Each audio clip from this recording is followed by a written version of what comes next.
Getting married with risk of losing kids.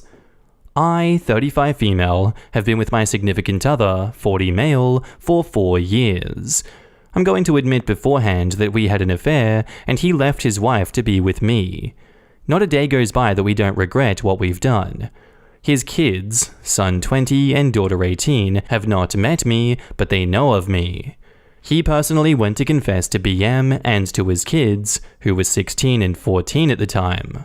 They were shattered when they found out. They told significant other that they will never want me a part of their lives, and should he continue to see me, he will lose them forever. We thought that over time, and by only spending time with their dad, their position would soften, but they are still just as angry as before. I've also personally emailed them apologizing to them about the hurt that I've caused, and assured them that I would never come between them and their dad, and should they ever be open to the idea of meeting, I would be open to it. I'm a widow and have a daughter who I've been raising alone for 8 years. He is great with my 14-year-old daughter, and she adores him. When he told them about us getting married, they told him should he go through with it, he'll be dead to them, and he would only be a father to my daughter after the wedding day. He's heartbroken by this. We are both convinced that they'll follow suit with their threats as well. We're supposed to get married at the end of the month, but he's starting to second-guess himself and questioning whether or not he can go through with it. We are at a loss for what to do. I know he doesn't want to lose his kids. They're in their prime years, and he wants to be a part of their lives. I also don't want to come between him and his kids, and losing them would probably destroy him. I know what we did was horrible, and not a day goes by where we don't think about it.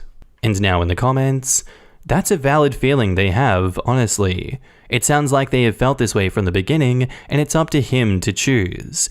If your daughter's dad had cheated and broke y'all up, would you be okay with her dad choosing his lover over her? Would that hurt you to know his lover and her kid was more important than his child's feelings? To be honest, I'm not sure there's much you can do here. You can't force the kids to forgive him or spend time with him or want to see you. And you can hope that they will come back around, but it's just as likely that they never will. They are serious and entitled to their feelings, and he isn't entitled to be in their lives, especially when he's brought so much upheaval to them. But I think there is something that you really need to consider. It is entirely possible that if they disown him, eventually he'll start to blame you for it, and it will badly damage your relationship, possibly to the point where it ends with you splitting because he resents you for the fact that his kids do not want anything to do with him, even though he's the one who did it. He may not want to resent you, but these feelings aren't easy to predict or control, and there is no guarantee that that won't happen. And you also need to decide if you're going to be able to deal with the guilt over it, because it sounds like you already feel awful about it, and that will probably only get worse if they cut him out totally, and you feel responsible for it. I would honestly sit down and really consider what you want your future to look like, and if all of this mess is really worth it in the end, for both of you.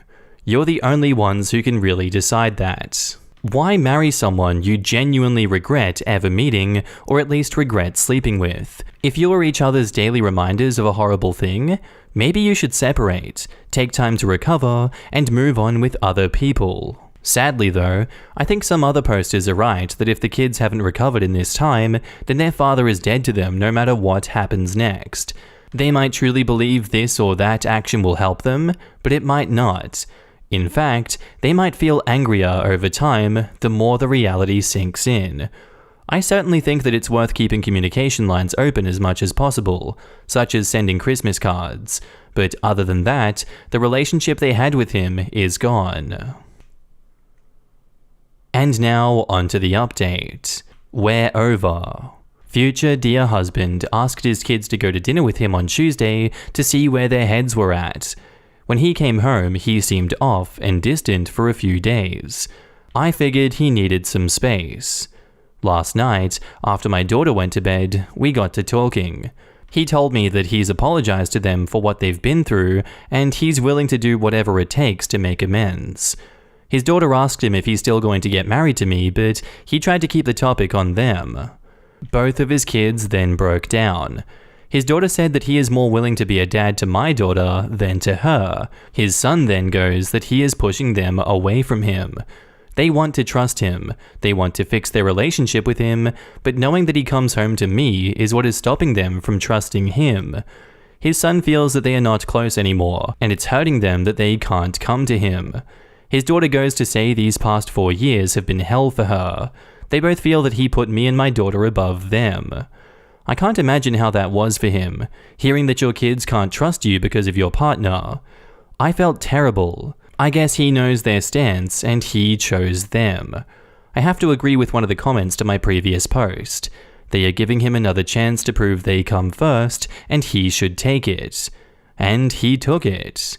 It was one of the most heartbreaking experiences of my life. I know it's nothing compared to what the bio mom and the kids felt when he confessed about having an affair. I returned his wedding ring to him and he's looking for a place. I've been an emotional pile of goo since last night. Today he moved his stuff into the guest bedroom and actively is searching for a place. I just wish I could just apologize to the bio mom and to his kids in person, but I know that that will never happen. And now in the comments, there is nothing you can say or do to his ex-wife or his children that could ever help, fix, undo, or even heal what has been done. The fact of the matter is that he did choose you over his family. Cheating is one thing. It sucks and it's wrong and everyone gets hurt. But leaving your whole family and starting or joining another one is a completely different level of betrayal. It's not just cheating, and it's not just a divorce, and they probably internalized all of those feelings of rejection and not being good enough for dad/husband to stay. And right or wrong, you were the personification of that pain. I'm sure he had reasons for cheating and reasons for divorcing his wife, but at the end of the day, the emotional response for being abandoned and replaced is often visceral and intense, and therefore difficult to throw logic and reason at. You've probably dodged a bullet. I'm sure it doesn't feel this way now, but this is a guy who made a very common and very human mistake, and is now compounding it by not being able to own his actions. He can't give his kids what they want, the first family back together. That family, that story, is done, and it most likely wasn't ever what they thought it was in the first place.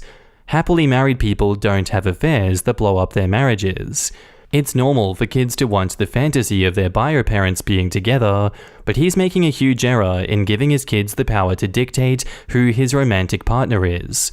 Why? Because that power is actually a burden. It's not a choice kids get to make, because it's not a choice they should have to make. I'm sorry for all the hurt and pain that you're going through. Getting involved with a married man is a mistake that you don't repeat, but don't let the finger waggers make you feel like it's the original sin. At the end of the day, you were unwise, but you weren't the one breaking vows. What a terrible story all around. But if you're going to leave your spouse and you have children, don't say it's to be with another person. It's the kiss of death in so many parent-child relationships. Better yet, leave first, give the dust time to settle, and then start officially dating.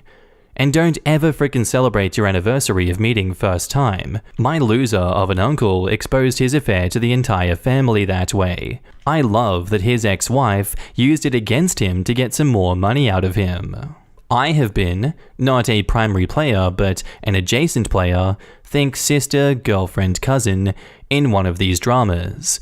And it was amazing to me how the cheater and affair partner just expected everyone to play some twisted, daytime soap opera, bizarro version of Happy Families. Like the cheated on and their children should just roll over and be happy.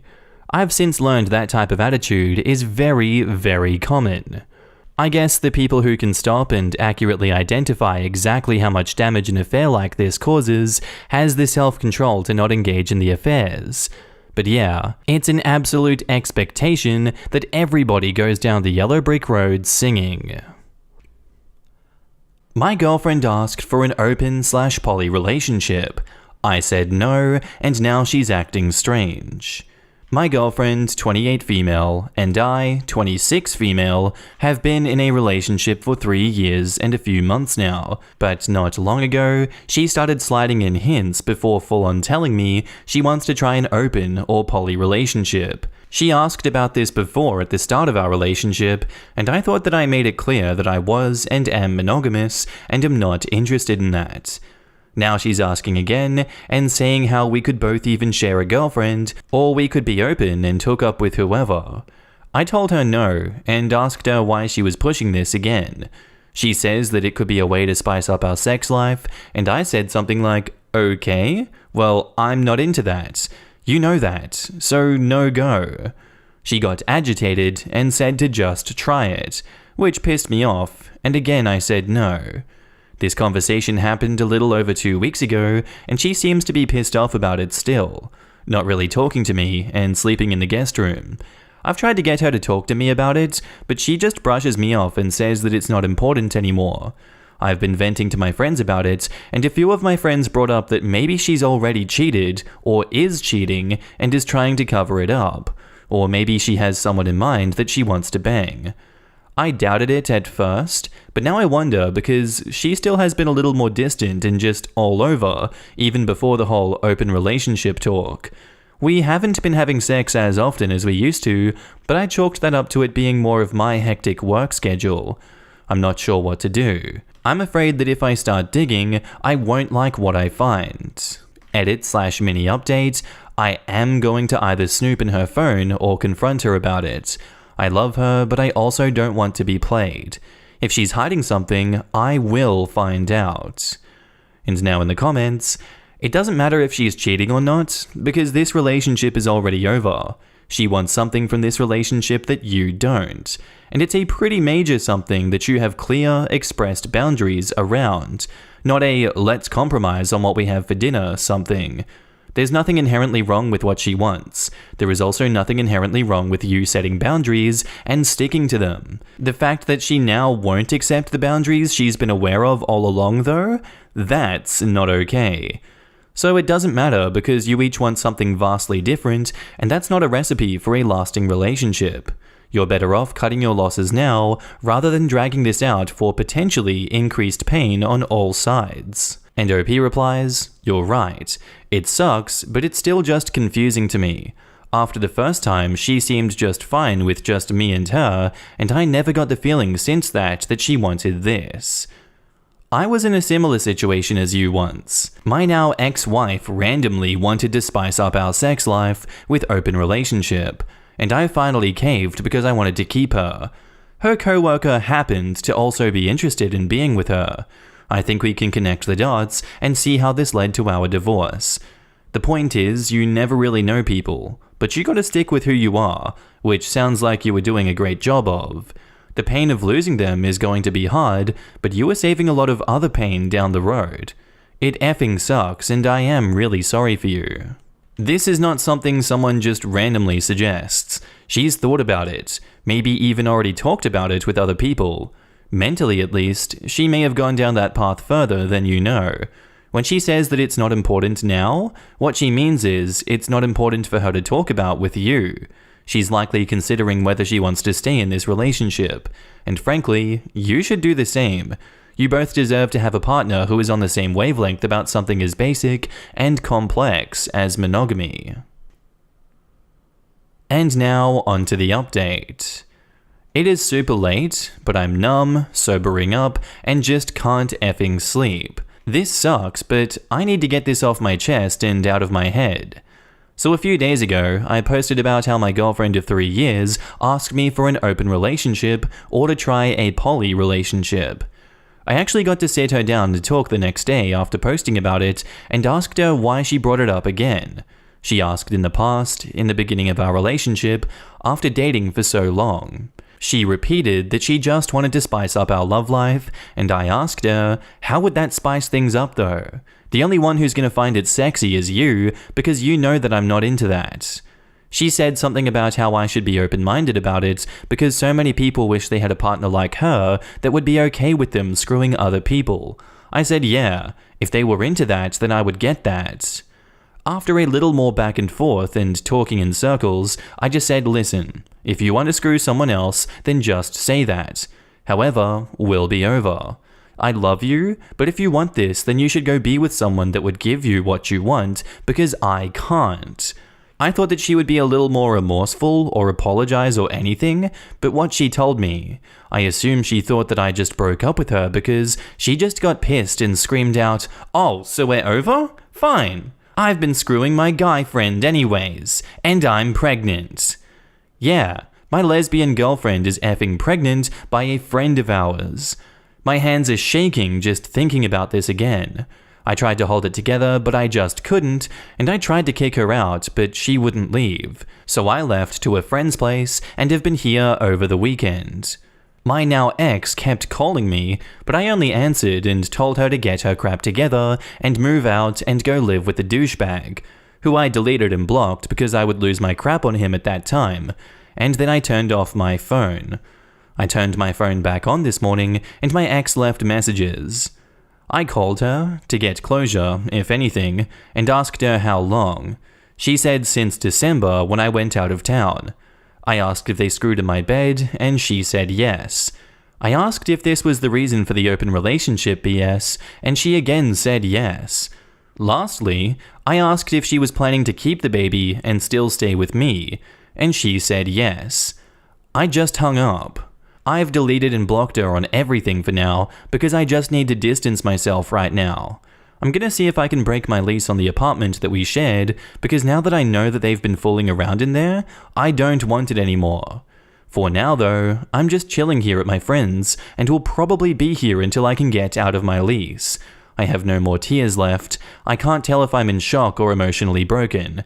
I took some time off work, but I don't know how I'll ever get back to normal after this.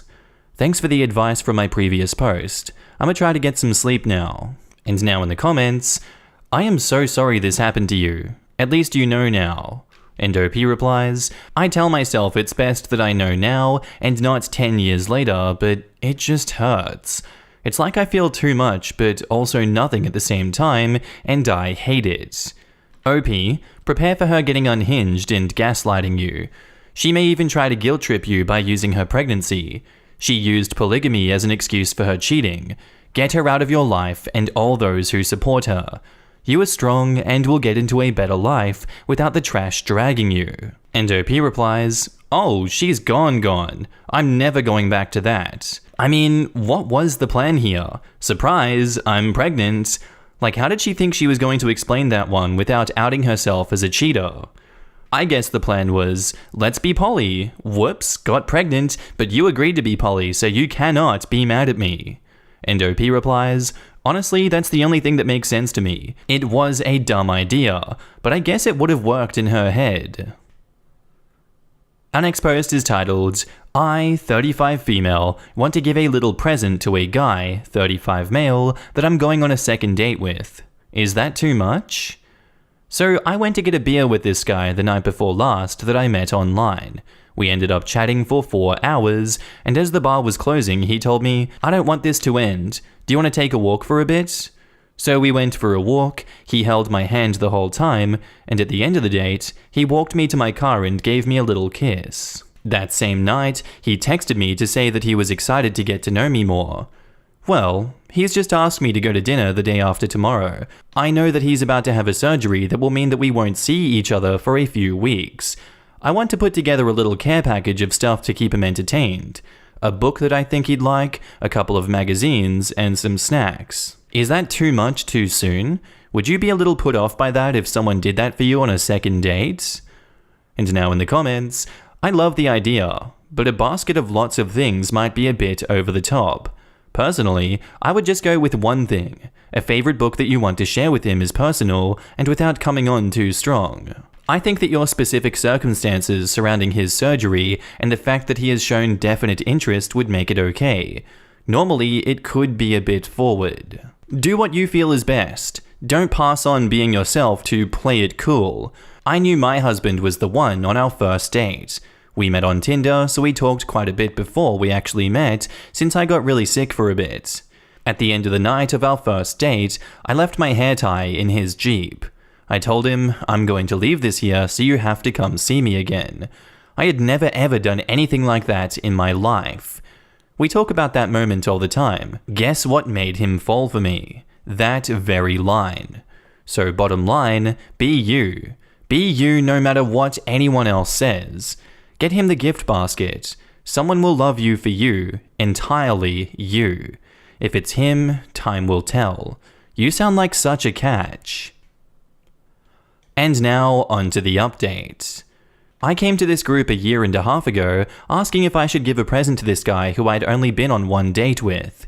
The date went super well, but he was going to have a minor surgery, and I wouldn't get to see him again for 3 weeks.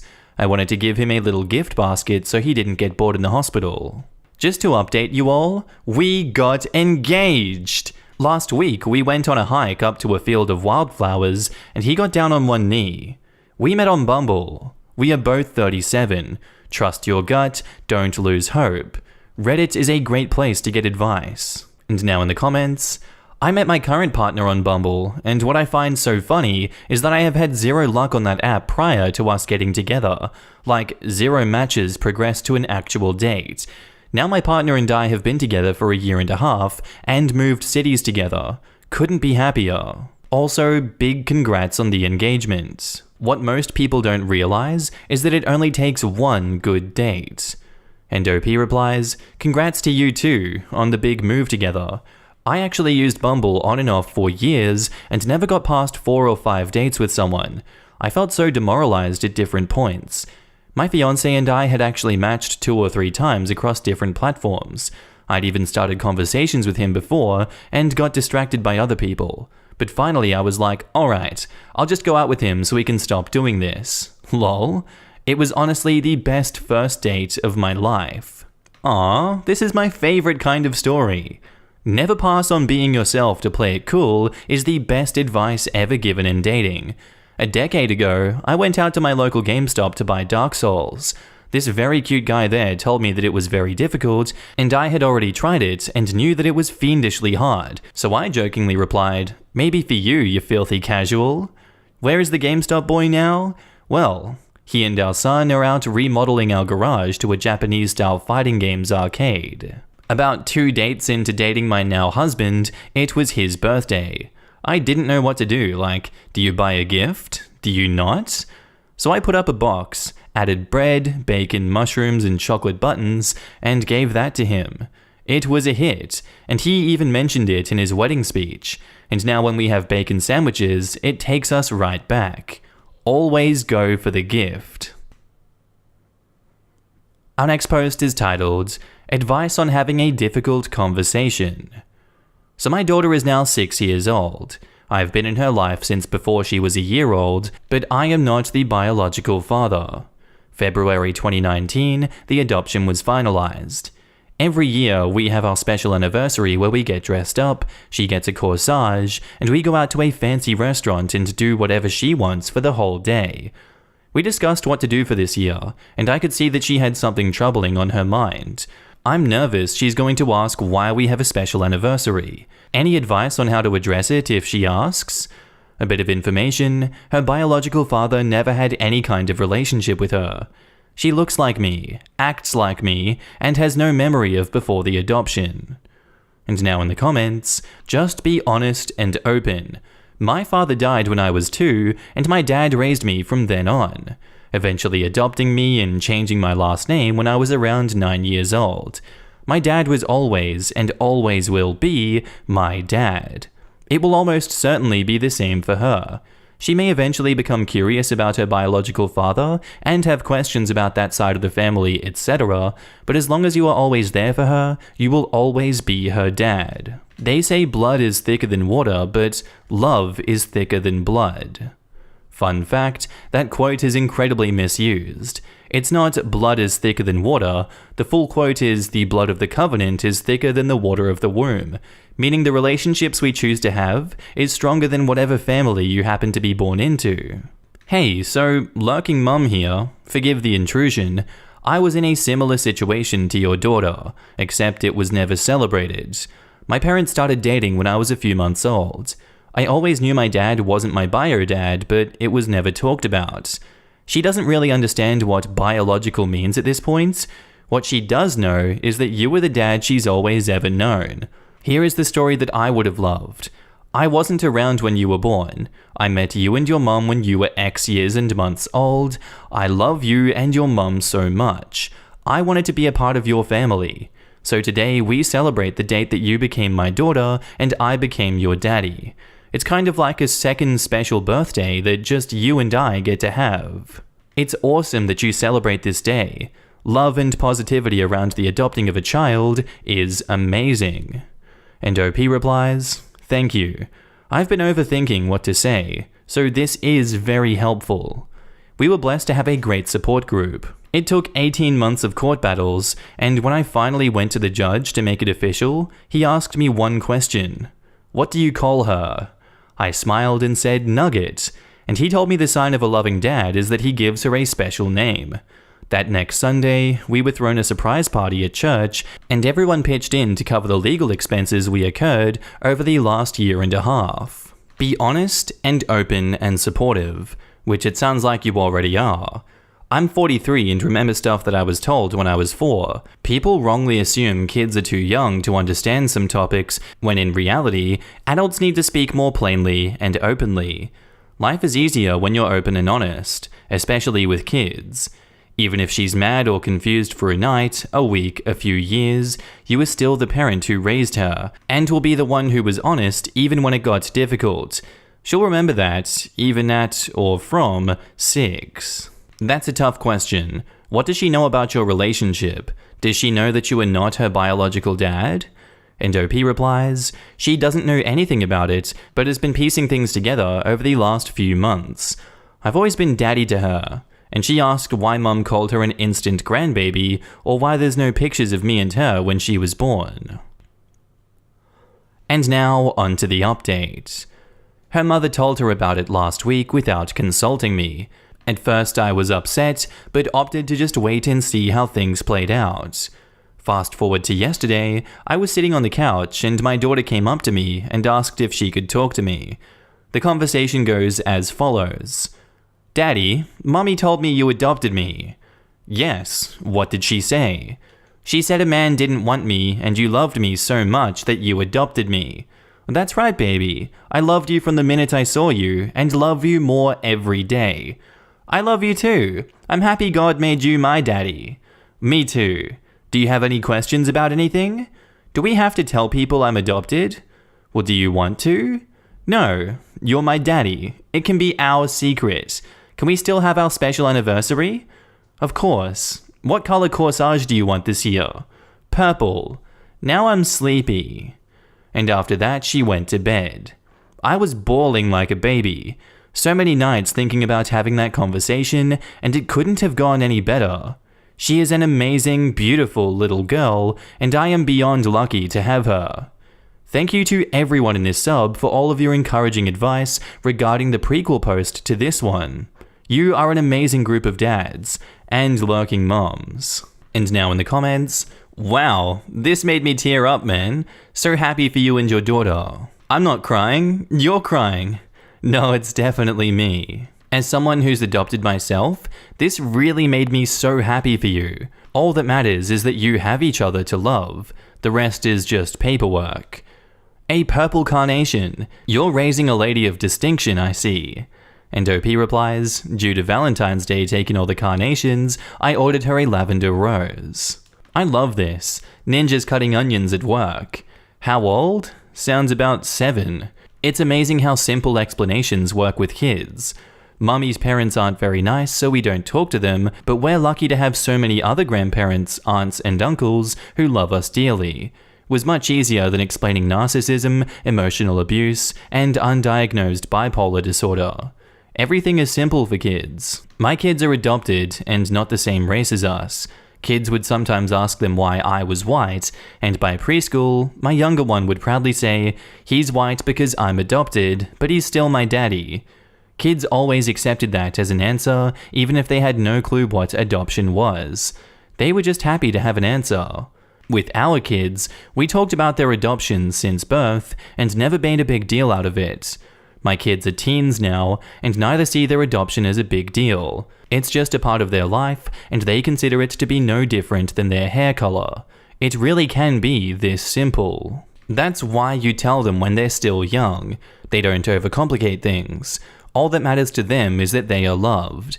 A friend of mine didn't tell her daughter her dad wasn't her bio father till the girl was 16. That poor girl felt like her whole world had collapsed and questioned everything and all relationships. We kept telling the friend for years she needs to tell the daughter, but she always said, someday soon. I was adopted at 8 days old and was told at least once a year by the time I was 1 on the anniversary of the day that I was brought home. I always knew, as did my brother. I know people who were told a little older, around 6 and 8, and it took them more time to adjust. In my opinion, there's no reason not to tell your kids when they're super young. There is a ton of ways to bring it up in a happy and casual way. My husband is cheating on me with my high school bully. I just can't believe that he could fool me. His affair started 6 months ago. I could trace it 6 months back anyway. It could have been longer. There were no signs, no indications, no change of behavior, no change in the bedroom. I just found out by accident 3 weeks ago when his phone was on the nightstand. My husband was sleeping with my high school bully. I grew up in a small town, and this woman bullied me severely in middle and high school. After graduation, I did everything to find a job in a bigger city and moved, leaving all the hurtful memories behind. I worked hard for a year, found an apartment, bought a car, and later started college. That's where I met my husband. We got married 2 years ago. I'm 8 weeks pregnant. He doesn't know yet, and I will tell him eventually, don't worry. When I was in college, my bully reached out to me after we bumped into each other in a party. She was new in town and was glad that she saw a familiar face. She never acknowledged what she did, and I never confronted her. I didn't want to open old wounds. However, I wasn't going to befriend her, so I just rebuffed any attempt of reconnecting. She still moved in the same crowd as my husband and me. I never told my husband anything about her or our past. I wasn't even sure he knew her by name. 3 weeks ago, when my husband was in the shower, he got a notification on Messenger. I thought that it was odd since he's not been active on Facebook or Messenger in ages. We know each other's codes, so I looked and there was her name and pictures telling him she missed his dick. I scrolled a few messages back and there was a full conversation. I felt sick and my eyes went blurry, so I just left the phone back where it was and acted like nothing. Over the next 2 weeks, I looked in his phone whenever I could. I found out that my husband deleted Messenger whenever he didn't use it, except for the time he forgot. I started doing the same. Whenever he's sleeping, playing games, or out for a run, I took his phone and installed Messenger. I could trace back their relationship 6 months. They've been sleeping together for 4. A lot of graphic description of what they want to do or have done to each other, but also a lot about me, although it was often one-sided. It's always my bully asking questions and trying to get answers about me, and my husband either reluctantly answering or outright telling her not to talk about me. But they've discussed my sex life, and apparently I'm vanilla. To her constant questions about if he preferred me better, he answered that it's different and he doesn't want to compare. Discussions about me often ended in him getting irritated and stopped answering for days. I have never cried my whole life combined compared to these last few weeks. I want to leave my husband, but I don't want to tell him why. I don't want to give him or my bully the satisfaction of knowing that they hurt me. I just want to ask for divorce and just tell him that I wasn't in love with him anymore and that I'm not happy in our marriage. It won't be lying, technically, because he's not the man that I loved, and I'm not happy in our marriage. I haven't told anyone what I've found out, but I've told my mom that I want to leave my husband and stated the reasons above. She went berserk. This is so out of the blue and moronic, and the first question she asked was whether I was cheating on him or not. This was a preview to what probably everyone else will think and say, but honestly, I would rather live with being the perpetrator than the victim this time. I just can't let that bee hurt me again, watch me suffer, and enjoy it. I just can't. I know I'm being irrational right now, but please put yourself in my shoes and tell me what you would do in my stead. And now in the comments, Don't keep the secrets of a cheater. You need a support system too. People can't properly support you if they don't know how and what you might need. You are not a victim, you are a survivor. You've already made the hard choice to leave and say that you deserve better. You are not just taking it, you are fighting back, and your strength shows. Don't let these people take the truth too. You don't need to be a martyr for them. Actions have consequences, and they'll get theirs, and you will have a great life for yourself and baby. Also, take the screenshots to a lawyer. You will honestly be better off in the long run when it comes to custody. If you plan to keep the child, he will have rights as a father, and unfortunately, you will not be able to just disappear on this situation. So you're going to keep quiet and open yourself up to bullying by protecting your husband and his mistress's hide. It seems like they're going to win with your plan. Also, do you want your bully to be your kid's stepmom? Because if you do go down this route of letting yourself be painted as the villain, that's a very real possibility. People will back them up, especially if they think you're the one that cheated. Heck, they might even root for those two, as they see your bully as the one that came to your husband in his time of need. Think with your head on this. You aren't that little girl that got bullied and couldn't stand up for herself, so don't act like it now. From one former bullied kid to another, stand up for yourself and control the narrative, and for God's sake, collect evidence. And now on to the update. I shouldn't have deleted my throwaway account before writing an update with what I have decided to do. Thank you all for the support. I have read all of your replies, and I have had them in consideration when making my decision on how to deal with my failed marriage. Here are some points before the update. 1. Many said that I needed a lawyer. I don't know about that. We don't have assets more than a joint account for monthly expenses and a joint account where both of us can do whatever withdrawals. I have already transferred my contribution to my private account. 2. I'm not trying to protect my husband and his affair partner or their reputation. I just don't want to give them, her, the satisfaction of knowing how much they've hurt me. I have read all of your comments, and the majority thinks that I have the wrong approach.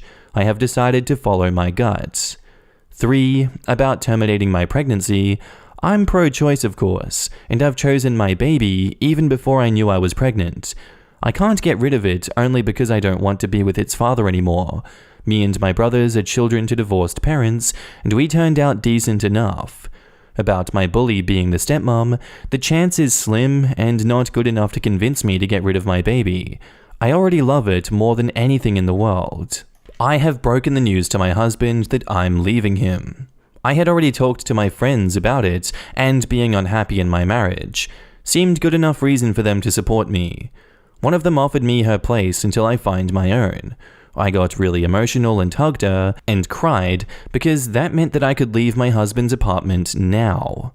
He was shocked when I told him.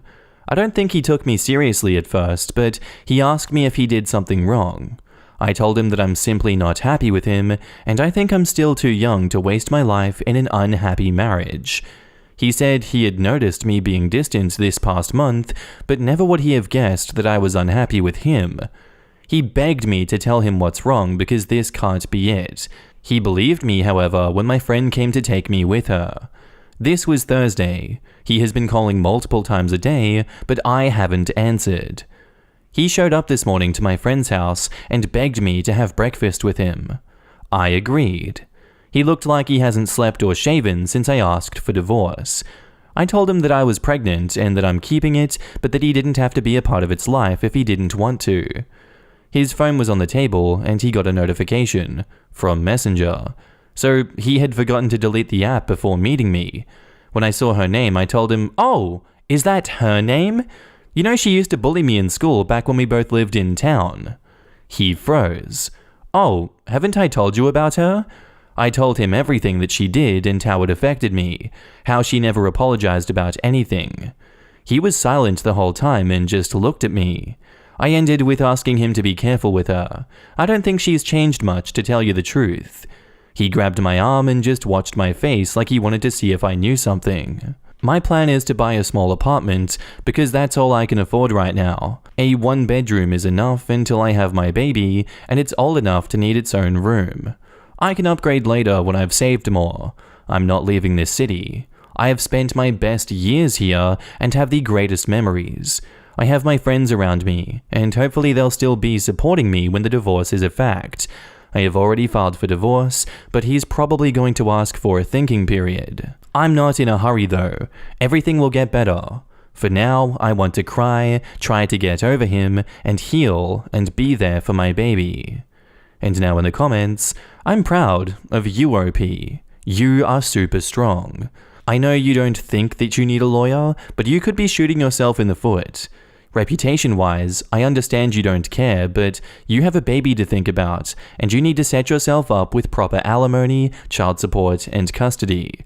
This woman has been obsessed with you for most of your life. I don't see her going away that easily, especially once she finds out you're pregnant. This woman is your abuser, and she won't go away on her own.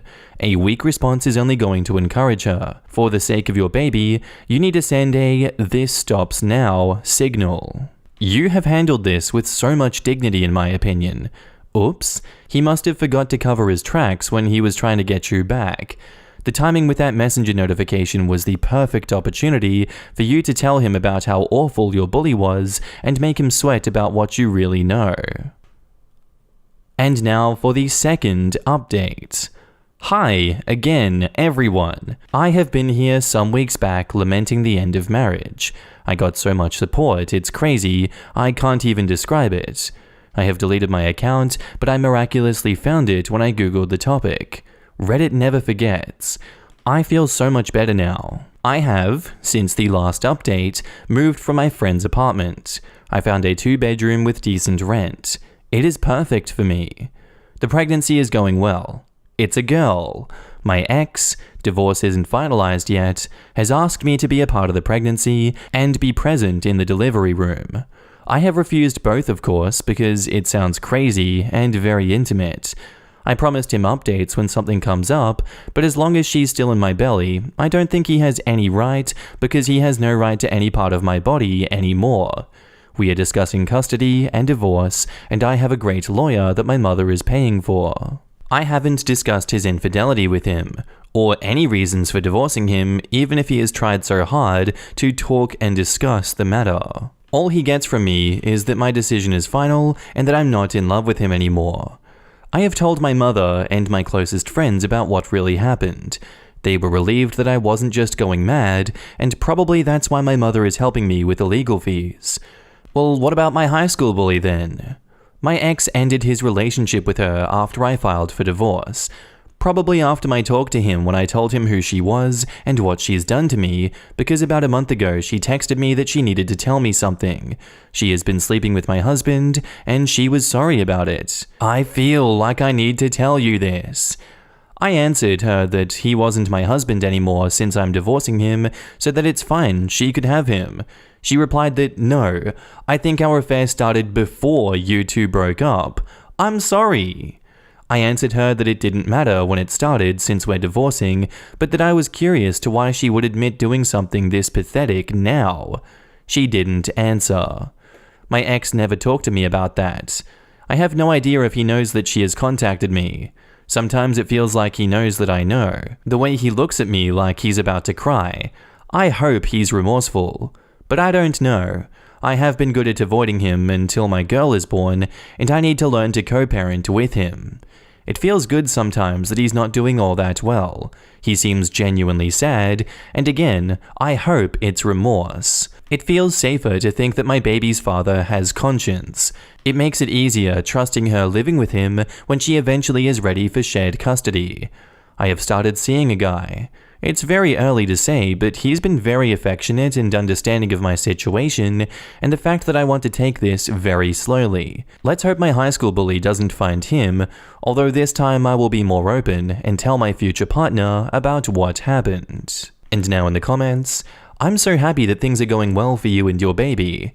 I've thought about your post and wondered how you were. The level of obsession your high school bully has with you is scary. She's obsessed with hurting you. You should keep copious notes in case a restraining order ever becomes necessary, and I hope you have lots of security cameras and make your work aware of what she looks like. You just never know what people are capable of doing. I wonder if that's part of why he broke it off. The realization hit him why this woman was asking about his wife so much, and why she was with him at all. It's not him being a stud, it's her being obsessed with his wife. On top, hopefully, of the guilt he feels for blowing up his marriage for a crazy chick. I'm glad to hear that you're doing well. That message was her final attempt to bully you, and it fizzled out because you already knew. Brilliant. Your ex is so pathetic not to just come out and apologize for the affair rather than trying to talk around it. All the best for the birth and beyond. You are going to be a great mom. I'm so glad that she got to call the ex-bully pathetic. It was pathetic. It feels like the bully is still on a power trip. The bully can't hurt OP by sleeping with her ex, but thinks she can hurt her by revealing the affair. OP played this beautifully by asking why she would admit to doing something this pathetic. I think it's amazing that OP went the route of not outing the affair. She took all the bully's power away. Unfortunately, if the ex-husband gets back with the bully, it will be almost impossible to prevent the bully from having access to her child.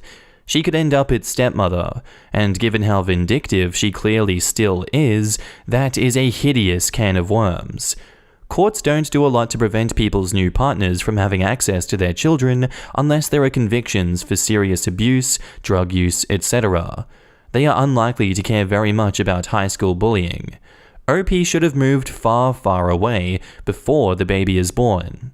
Even if the bully isn't back in the picture, the kind of woman that her ex-husband is likely to hook up with is probably going to be fairly dreadful as well. Just putting out into the world, my sincere wish that the shitty husband never has any peace from the idea that any woman he meets in the future could be with him for reasons like hurting another woman and not because she has genuine desire for him and his company. Our next post is titled, I, 26 male, met my tormentor from school, 26 female. Can people really change? And if so, how much? So there is no other way to say this. She was a bully to me in middle school, humiliated me early in high school, and thankfully ignored me our senior year. She was always the popular cheerleader type, and when we were in middle school, she would verbally bully me and make fun of me and my appearance whenever she could, and would do it as the leader of a pack of she-wolves who would write fake notes to me and take photos of me and Photoshop all sorts of vile things and plaster them all over the school. When we were in the 10th grade, she catfished me. There wasn't even a word for it back then, and eventually got myself and another guy to meet one another after school, both of us thinking that there was a cute new girl in school who liked us. Needless to say, both of us were the butt of jokes for the rest of the school year. Finally, by the middle of our junior and senior years, she thankfully forgets I exist.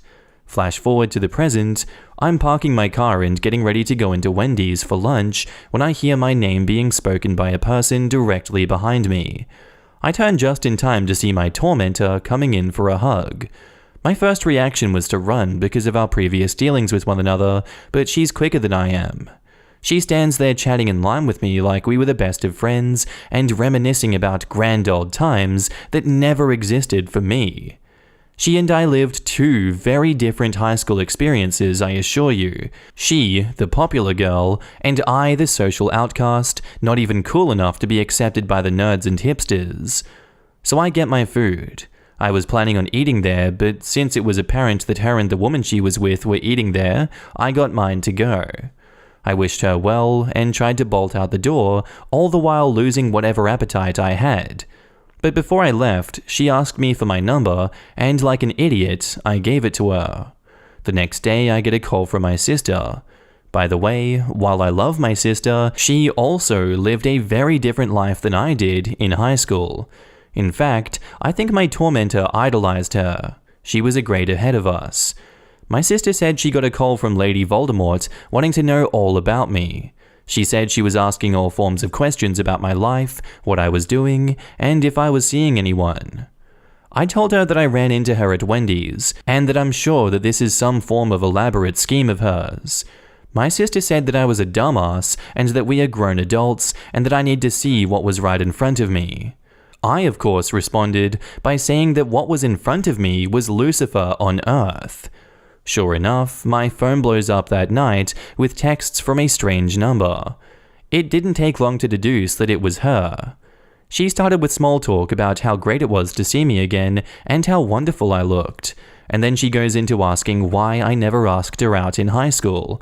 I nearly flushed my phone in the toilet from that one. Now, mind you, she's saying all of this on text without me replying at all. I finally respond back with, "It was nice seeing you too." Within a minute of hitting send, my phone is ringing. I guess she decided that my response was good enough to give me a ring. She asks me out for a date for this Friday night. Now, here is my dilemma. From an outsider's perspective, she is gorgeous. I mean a solid 8, maybe 9 on a 10 scale. However, whenever I hear her speak or think about her, I can't see her physical attributes. I see visions of hell on earth, with her riding in some fiery chariot being drawn by black horses that snort smoke and fire. I realize that I am being overly dramatic, and in my real life, I am long past being socially awkward. I stare down drunks and assholes every day in my job. Did I mention that I was a police officer, and when I was at Wendy's, I was on the job? And generally, I am not afraid. She, on the other hand, makes me want to crawl under my bed and not come out. Is it possible for her to change? What the hell do I do with all of these repressed emotions that I obviously have pent up from years and years ago? She is either oblivious to what she did to me, or does remember and is trying to forget. Since I told her I would go out with her, I have gotten several texts about looking forward to Friday. My heart races every single time I get a text from her, but not from the romantic butterfly in the stomach kind of way. What is the groupthink here? Has anyone else ever had a mortal enemy become a date? And now in the comments, confront her about her bullying while on the date. Post results here. It doesn't sound like you're being overly dramatic at all. However, to me, it's bizarre that you're even considering going out with her. It's totally possible for her to change. After all, you're not the same person you were in high school, right? But who cares? The best thing to do with this kind of baggage from high school is accept that it's in the past and move on from it.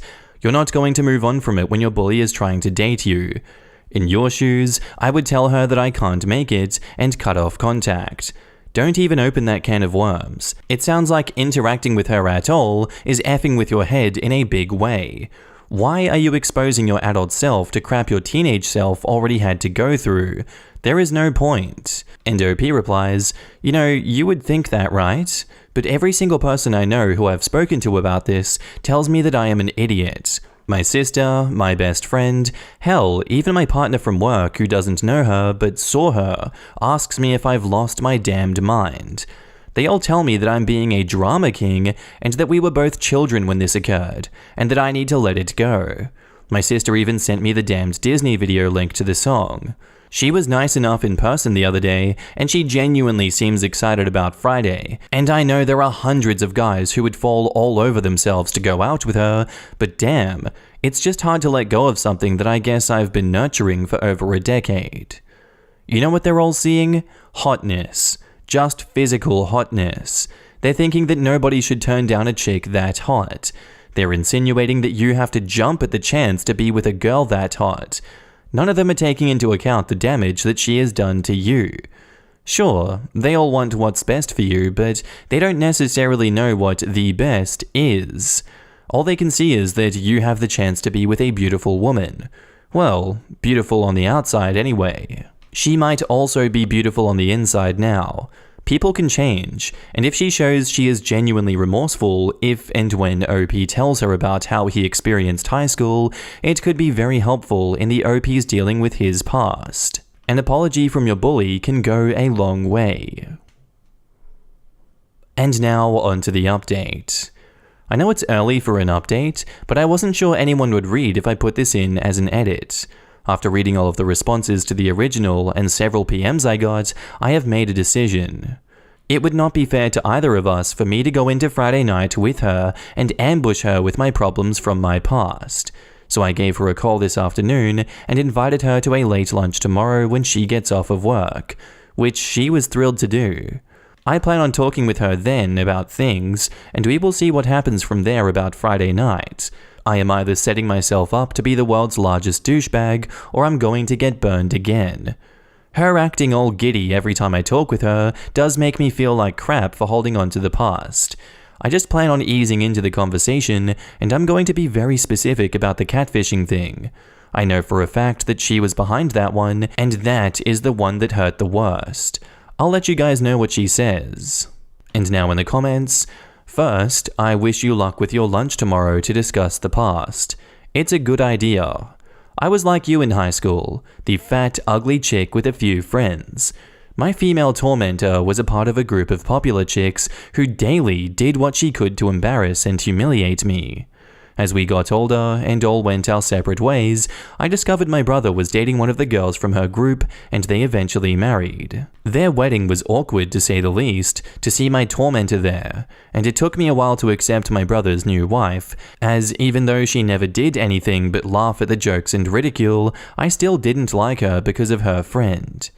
Anyways, point is, listen to what she has to say in response to the past.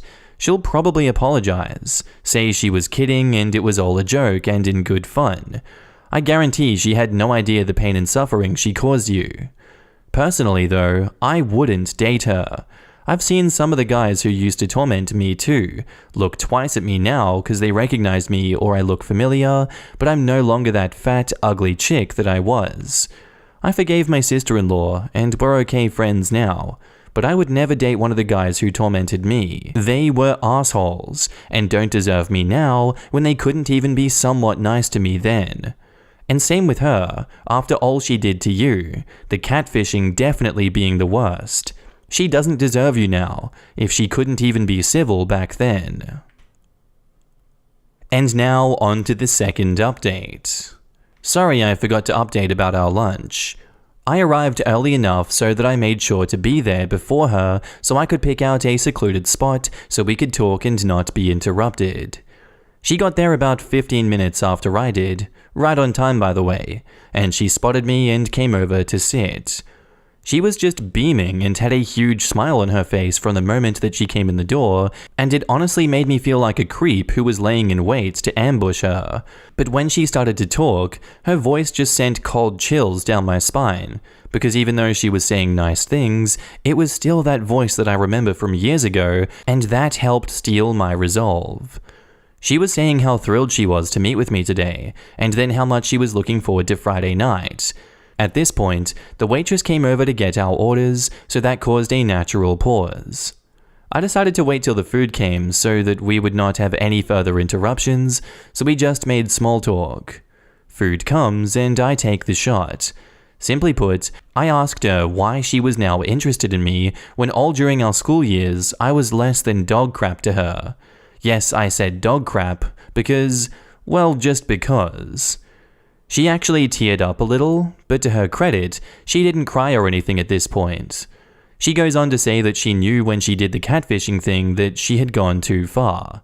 She stated that she had no good reasons for doing anything other than that she was very immature and very wrong. She then went on to tell me something I had no idea about. I guess the other guy who she tricked with the catfishing scheme did not take it as well as I did. She said about a month after she did that, he physically attacked her on the way to her mum's car one day while she was leaving cheerleading practice. She had a fractured jaw, contused lungs, and 2 broken ribs. I knew she had missed some school, but at that time had no idea why, nor did I care. She then said that she never came to apologize to me for it because after that, she was afraid and did everything in her power to avoid me for the rest of our time in school. The other guy transferred out before that school year was up. She did make what I thought was a really heartfelt apology to me. I'm usually a decent judge of character and believe in my line of work people lie to me all the time, so you can pick up on traits, and she either is one of the best liars I have ever come across, or she was genuinely sorry for doing it. We then talked about middle school, and while she admitted some of the things that happened, she let me know that some of them were not her, but girls who she was hanging out with at the time. Some of it made sense, the other was really irrelevant anyway because it was the catfishing thing that hurt the worst. She never tried to bolt out of the cafe, nor did she ever not look at me in the eye. After a few minutes of this, I decided that my honor had been satisfied and that I would change topics. What started out as lunch ended up with an entire afternoon and early evening together, walking and talking. Man, has she ever had a rough time since high school. She was actually very down to earth, not at all like I imagined her being. Of course, my imagination of her before then was her speaking with a forked tongue while chanting scriptures from the Book of the Dead. The main takeaway I got about her from today is that she is genuinely interested in me. She admits that the uniform from the other day was a turn-on, but she wants to get to know me for me. Which sounds cheesy when I read it typed out here, but when she said it, I was kind of impressed. Honestly, this was a great day for me. I got closure, I got a heartfelt apology, and at the end of the day, once I got past thinking of her as the daughter of Satan, she was actually a decent person to talk to. And yes, I now see that she is wickedly hot. By the end of the evening, she was all smiles again, and telling me how she hasn't felt this close to someone in a long time. She actually gave me a goodnight kiss. Anyway, Friday night is on for sure. And now in the comments, people don't change unless a huge event/tragedy shocks them into reevaluating their worldview. So when I read that she was severely beaten over the catfish incident, it makes me think maybe she has changed. Maybe realizing how shitty she acted and how treating another human being like garbage almost got her killed. Maybe that caused her to question her existence. There isn't much to do in hospital, but think of all the crap that you did wrong. I'm not saying she is definitely a good person now, but the signs look hopeful. Good luck and stay safe. This sounds like it couldn't have gone better. I'm glad you're giving her a chance. She's obviously a very different person now. Getting the crap kicked out of them by one of their victims isn't an uncommon way for a bully to realize they need to mend their ways.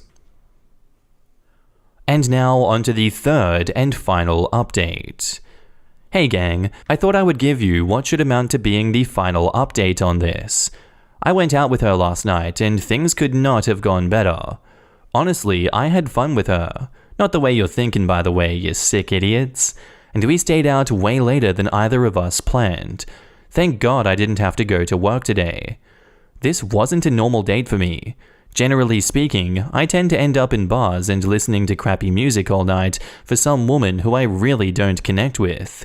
In many ways, this was surreal because I was having the time of my life with a person who, up until 48 hours ago, I had spent well over a decade either dreading and fearing or hating depending on the day of the week. We went frickin' bowling and it was her idea. I haven't been bowling since I was a teenager and you could tell. She laughed at me because of how bad I sucked, but all I could do was laugh with her because she wasn't making fun of me. She was having a great time. After that, we went and ate, and she demanded to pay because she said she asked me out, which is the very first time in my entire life a date has offered to pay for my meal. I was taken aback at first, but the more the night went on, the more I appreciated the effort that she was putting into this night. The more we talked, the more we found what we had in common. I got the most passionate kiss I have ever received in my life as we said goodnight. I'll be damned if I didn't feel like I just lost my virginity again when she did that. I can't even explain it or how it felt. I've never been kissed like that.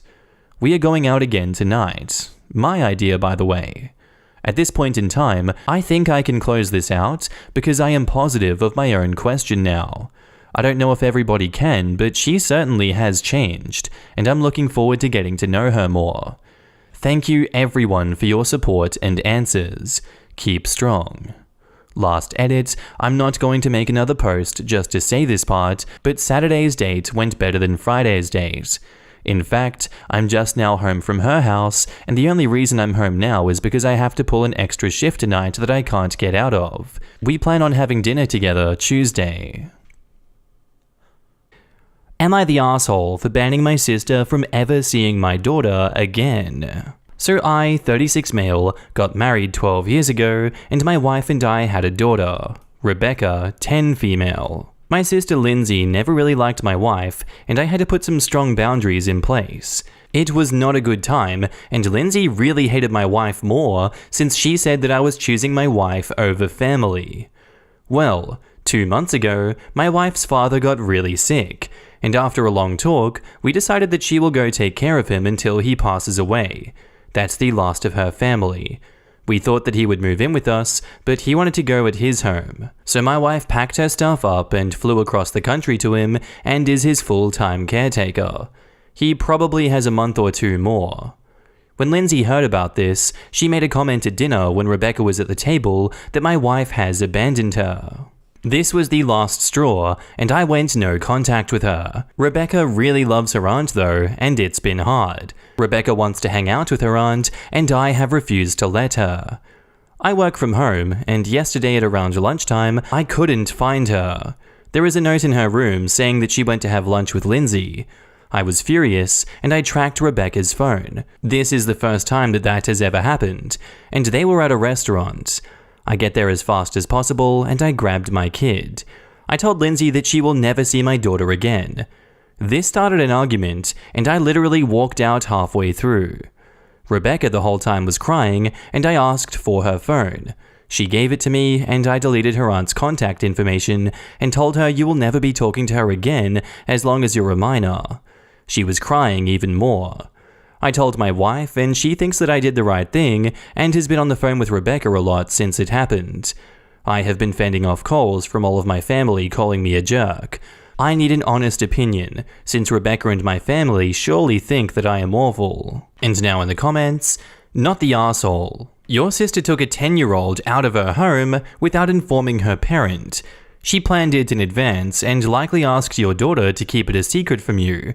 And people are calling you a jerk? What if you didn't find the note? How many times could this have happened before? In the future?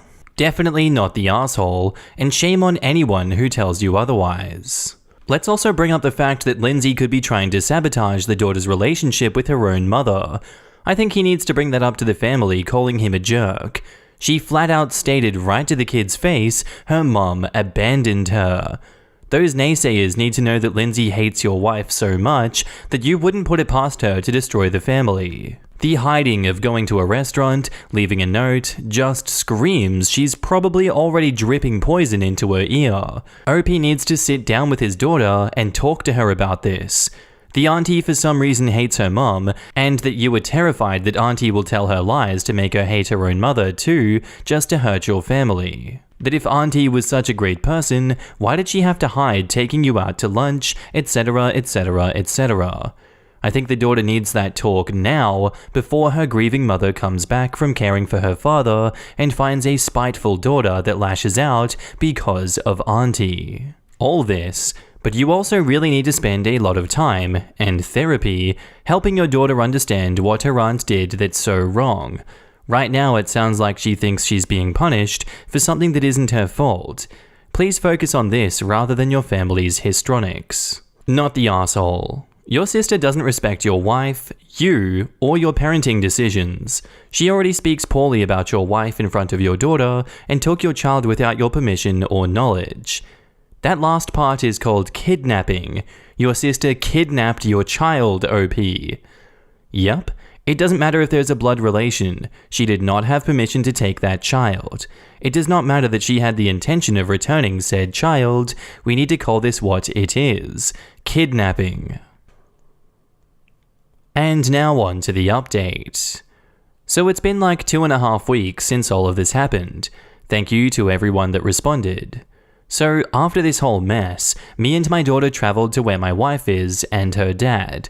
We're all going to stay there until her dad passes away, and I have a feeling that it will be soon. He is not doing well. Rebecca is still kind of upset that she won't see her aunt again, but having her mom around really helps. My wife and I discussed it for a long time, and we decided to make a paper trail about what happened, so all that happened is now on record. My family kept blowing my phone up for a bit until I told them that she is lucky I didn't call the cops. They got quiet for a bit, and according to my cameras, showed up at my place. It took them a while to figure out we left to be with my wife. Now Lindsay. Yesterday it must have sunk in that I wasn't joking, and she called so many times, and I gave in to see what she had to say. It was a long apology on her end, and she asked if she can see Rebecca. I told her no, that she needs to stay away, and she crossed a huge boundary. She asked if she could talk to my wife. I put her on speaker. Lindsay then apologized to my wife about what she did. My wife was quite brutal and basically said that if she really meant it, then stay away from them. At the moment, Lindsay won't be seeing my daughter again for a bit. If she does stay away, then maybe she will see us at Thanksgiving and Christmas. If she doesn't behave, then she probably won't see my kid until she's 18. Again, thank you to everyone for the good advice. Edit, she knows why. It was explained. Still, Lindsay was a huge part of her life. It's like when you have a friend that's great to you, but she is awful to others. It's not like I can be her friend since she's nice to me, and then ignore what that friend does to others. And now in the comments, I really think you need to explain to Rebecca why she can't see her aunt. Explain the sequence of events and constant abuse towards her mother. If you don't, she will only get her aunt's version and will likely keep seeing her once she turns 18. And OP replies, "We did explain it to her. She knows in child-friendly terms. A lot of what she did is not suited to be heard by a young kid. There's a lot of bad blood/other stuff. She knows the basics, especially what happened in the post. When she's older, we will explain in more detail. She's having trouble due to the fact that Lindsay was a huge part of her life and she lost her. She still misses her and is dealing with the fact that Lindsay wasn't a good person to Mum and me, but she was good to her. That since she was good to me, why can't she be around me? I think you should really figure out how to explain this to your daughter. Ask her how she feels and what she thinks on why she can't see her aunt and clear it up. As a 10-year-old, she doesn't understand why this bad thing is happening to her.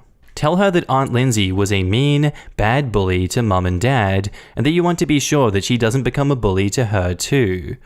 Or more like, usually when someone is nice to you but mean to other people, they are a mean person who is only pretending to be nice to you because they don't have a reason to be mean yet. We don't want to worry that one day Aunt Lindsay will be angry at you and then decide to be mean to you. Also, how would you feel if we were friends with someone who was mean to you but kind to us? You'd feel like we were ignoring your feelings, right? That's kind of how it feels for us. Yeah, sorry, but if my husband's sister treated me like crap, I wouldn't have given her the opportunity to develop a relationship with my daughter, and neither would my husband. That's their mistake for letting it go on for so long. Imagine allowing your child to spend time with someone who is comfortable telling them that their mother abandoned them, let alone in front of the rest of the family. Better late than never, I guess. This was how it worked for my daughter. I went no contact with my mother when my daughter was 2. Since they rarely saw each other in the first place, my daughter didn't even notice anything. She has got several honorary grannies instead.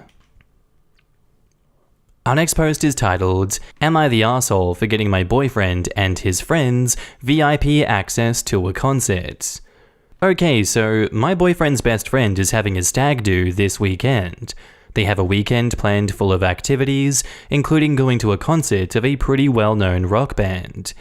I work at the venue the concert is at. I'm a barkeeper and I work the backstage bar. The concert was yesterday evening. My boyfriend knew from the beginning that I will work at that concert. He was absolutely fine with it.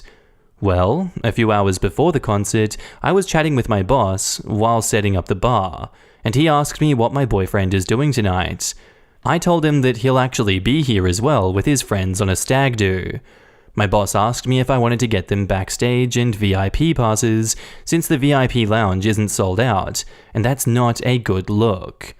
Obviously I said yes, and he put my boyfriend as well as my friends on the list.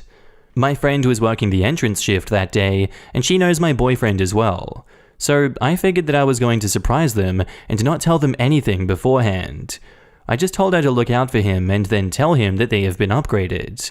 Well, about an hour before the concert starts, I get an angry call from my boyfriend asking why I'm interfering with their stag do.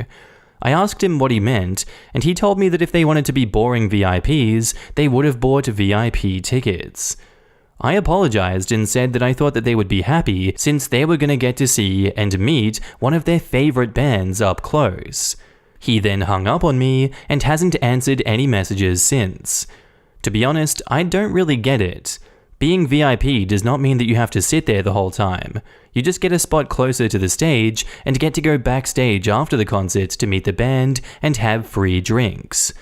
I thought I was doing something nice and now he's mad at me. I didn't want to interfere with anything. So, am I the arsehole? And now in the comments, not the arsehole. And something is suspicious here, especially since you work the backstage bar. It sounds like their plans include something he doesn't want you to see. I really can't imagine any normal reason he would not be excited about this.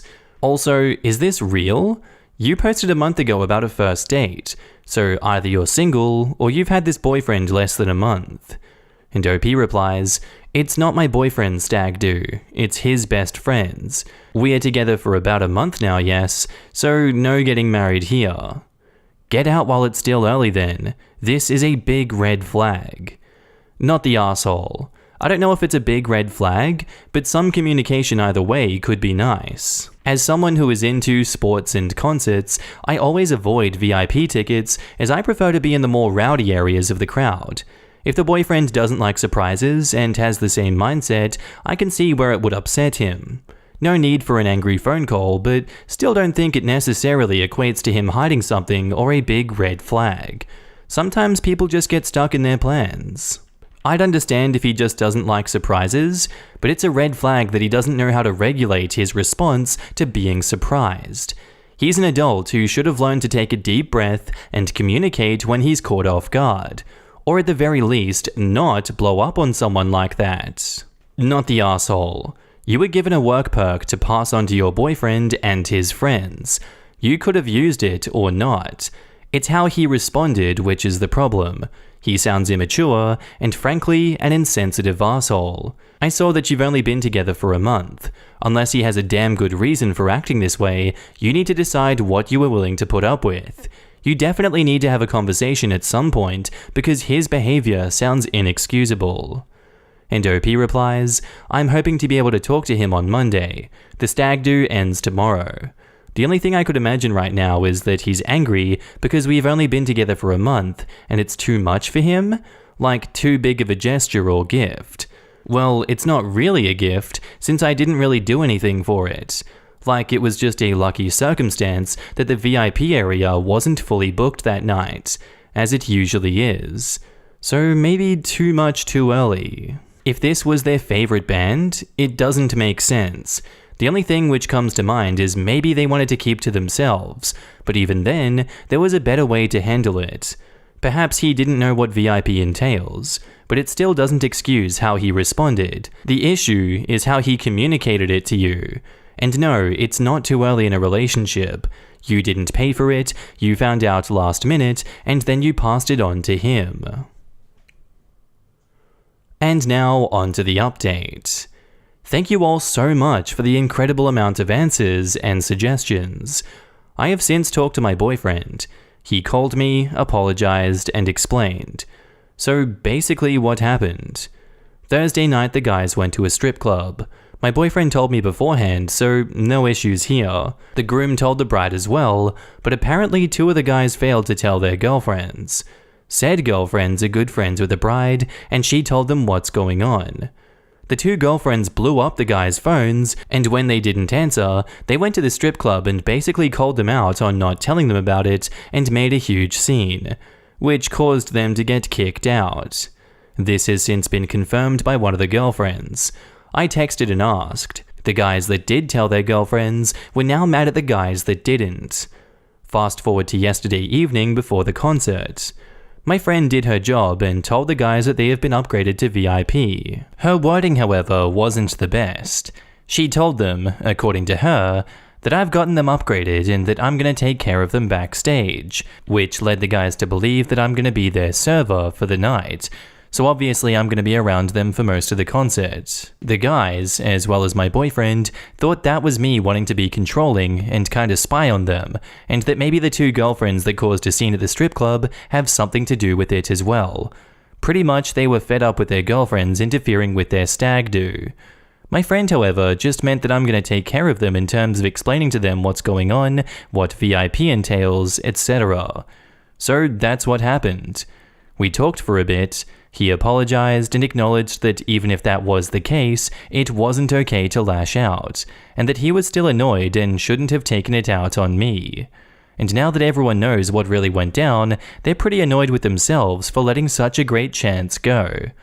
He was already drunk and annoyed, which is no excuse, but for now I am fine with it.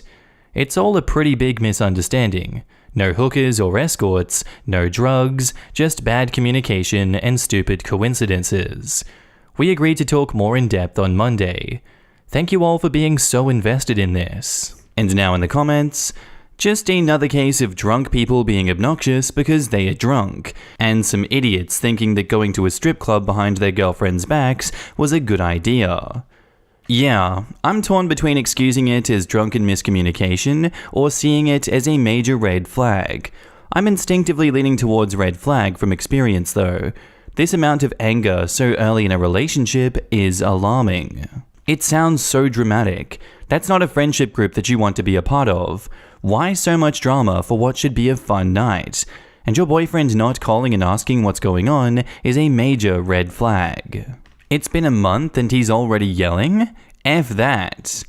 I was just taking my anger out on you because it was fueled by alcohol. I'm just silly sometimes when we miscommunicate. You're only as good as the company you keep. I'd effing drop his ass quick, personally. I don't need a frickin' man-child acting like this. Normally, I'm reserved about making judgments like this, but I can't find a single reason to say, maybe he's not that bad. This is a crystal clear indicator of his character. Drunk or no drunk, this guy is a complete idiot who is easily influenced by his equally idiotic friends. It seems like they weren't mad at the two friends who failed to inform their girlfriends, but at their girlfriends for ruining the fun at the strip club. So they lumped her in with those controlling girlfriends. Our next post is titled, "My boyfriend called my little sister ugly." I, 23 female, and my boyfriend, 38 male, have been together for about a year. He can be a sweetheart, but this isn't the first time he's acted like a complete douche. Anyway, my sister, 20, let's call her Rachel, and I haven't seen each other much over the last year. Her being away in college and me working all the time, so my boyfriend hasn't gotten a chance to meet her yet. But I bring her up all the time. Plus, we do text often, because I still consider her my best friend. The other day, I actually realized he has never met Rachel, or even seen what she looks like. So, as I was talking about her, I was like, oh, let me at least show you a picture. So I pull up a semi-recent, flattering picture of her, and he just goes, oof. And I go, excuse me? He proceeds to tell me that she looks like a 35-year-old woman, is unattractive, says I clearly got the looks. Starts laughing. I was frickin' horrified. I lost it. I said, how dare you say those things about her? What makes you think that's okay, etc. He tries to pass it off as a compliment, says he was just trying to say I'm pretty. I reply with, how low do you think of me that you think I would be flattered at you tearing apart my own sister? He ends up sarcastically brushing me off and says I'm just being feministy estrogen again, whatever that means. I've been upset with him ever since. He doesn't think he's done anything wrong. This isn't the first time he's behaved like a complete ass and then tried to play it off like he didn't know any better. You're almost 40, dude. You do know better. I guess I could tolerate it when it's towards me, but now that it's about someone else I care about, the rose-colored glasses have suddenly fallen off, and I'm reevaluating a lot of his past behavior.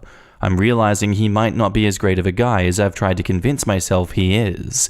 Should I walk away from this relationship? And now in the comments, this man, pushing 40, has the audacity to insult someone you consider a best friend. Just because he's way older than you doesn't mean the maturity is there. Dump his ass. Otherwise, it shows that you value your relationship with this man-child over your sister. No. Just no. Absolutely not okay of him to talk about your little sister like that. And good on you for standing up for her. First off, the fact that he considers her looking 35 being a bad thing, considering he's older than 35 and you're not even mid-20s yet, huge red flag. Pretty much it shows once you become too old looking, this near 40-year-old man will dump you for the next pretty young thing that comes his way. My dear, I think this is one of many red flags, and you'd be 100% right to dump him. This is a toxic mess waiting to happen.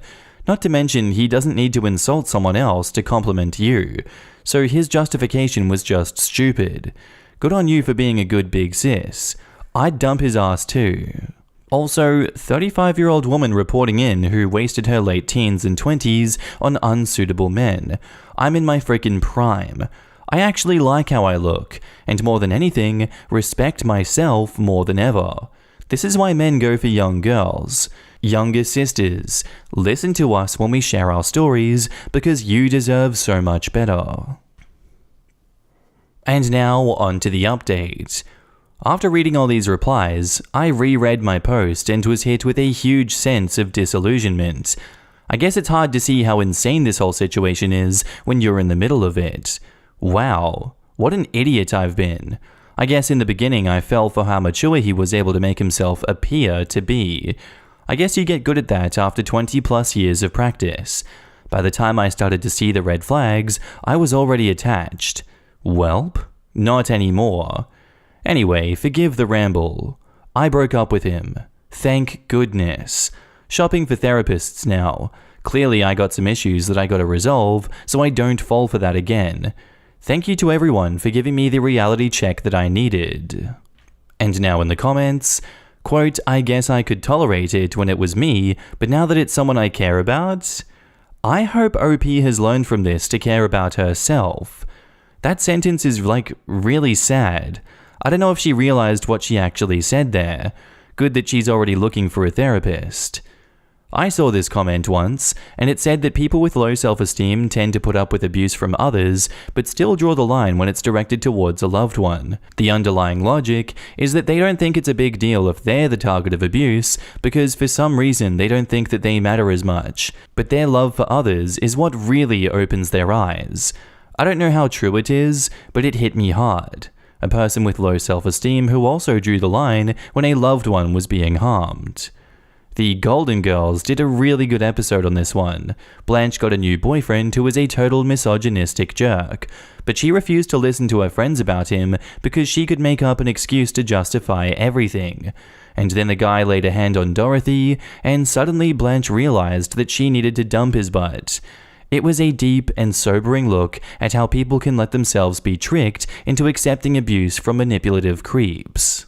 So this 38-year-old man describes a woman as looking like a 35-year-old woman and means that as an insult, because 35-year-old women aren't attractive to this 38-year-old man? Gross. I didn't catch that at first. He doesn't think women his own age are attractive. I'm 37, I live in a college town, so there's lots of early 20 guys around. All I can think of is, what sweet little babies you all are. I've had a job longer than they've been in school, and I'm talking kindergarten onwards. Am I the asshole for making my mother-in-law cry? So I, 23 female, have been in a relationship with Andrew, 26 male, for 3 years. We hit it off pretty quickly, and after a year, we moved in together. After a couple months of dating, he introduced me to some of his family members, including his mother, Nora, who is 60-ish female. She had raised him as a single mother, and she was very close to Andrew. She wasn't very warm towards me, but she wasn't rude either. The longer we were together, the more we would meet her, and she never warmed up to me. After a while, I realized she just didn't like me, and yes, I was disappointed, but I tried not to think about it too much. I had mentioned it to Andrew, and he said that's just how his mum behaved with his past girlfriends, and that I shouldn't worry. On July 9th, Andrew and I organized a small get-together with Nora, his aunt Melinda, Chris and Tiff, his cousins, and my mother, Cindy. My fiancé and I wanted to announce our pregnancy as I am 4 months pregnant. When we gathered everyone and told them, they were ecstatic and congratulating us except Nora. When we went to her, she hugged Andrew, congratulated him, and barely acknowledged me. I just walked away because I knew that they would start talking, and Nora excluded me from the conversation. And I went towards Andrew's cousins, who I'm close to. We talked about the baby's gender. We want it to be a surprise. How I would decorate the baby's room. Normal baby chatter. I was with the cousins, but I was still within earshot of Andrew and Nora, and noticed that she was excitedly talking about how she would take such good care of the baby because she's always been a mum at heart. I'm not going to lie, I probably overthought, but that last comment pissed me off. She kept talking like I wasn't in the picture. By the end of the get-together, I was mad and waited until she left to go talk to Andrew. I told him I thought her comments were weird, and that considering she never liked me, it just feels like she thinks she's going to replace me. Andrew just said that she wants to be a hands-on grandmother as it's her first grandbaby, and that it's not that deep. Yesterday, on July 15th, Tiff sent me a message asking me if I knew that Nora was telling her church people, I'm not really religious, I don't know if there is a proper term, that she was being blessed, and she would welcome a baby into her life because God could see how much love she had to give back, that she would name it after her grandmother, and just a bunch of nonsense. I told Andrew that I knew, and he finally acknowledged how weird and creepy her lies were, and he called her to set things straight. He told me she started crying and that he felt bad, but I felt like she's just plain crazy and is trying to guilt trip him.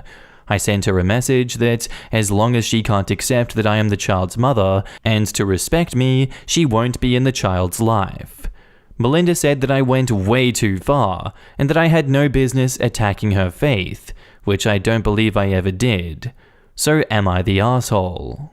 I'm gonna go with absolutely not the asshole for this one. You don't deserve to be disrespected like that, and then to be attacked and guilt-tripped because you attacked her faith, which, yeah, I don't think you ever did either. Saying that you're the child's mother and to respect you does not involve her faith at all. I don't think that there is any reasoning with this person after that series of events, and to me, just right off the bat, I'd say it's a good case for limiting contact to potentially going no contact if this behavior continues. The fact that she has a history of doing the same thing to all of his other partners is very worrying. I don't trust like that, not the asshole. And now in the comments, you didn't make anyone cry.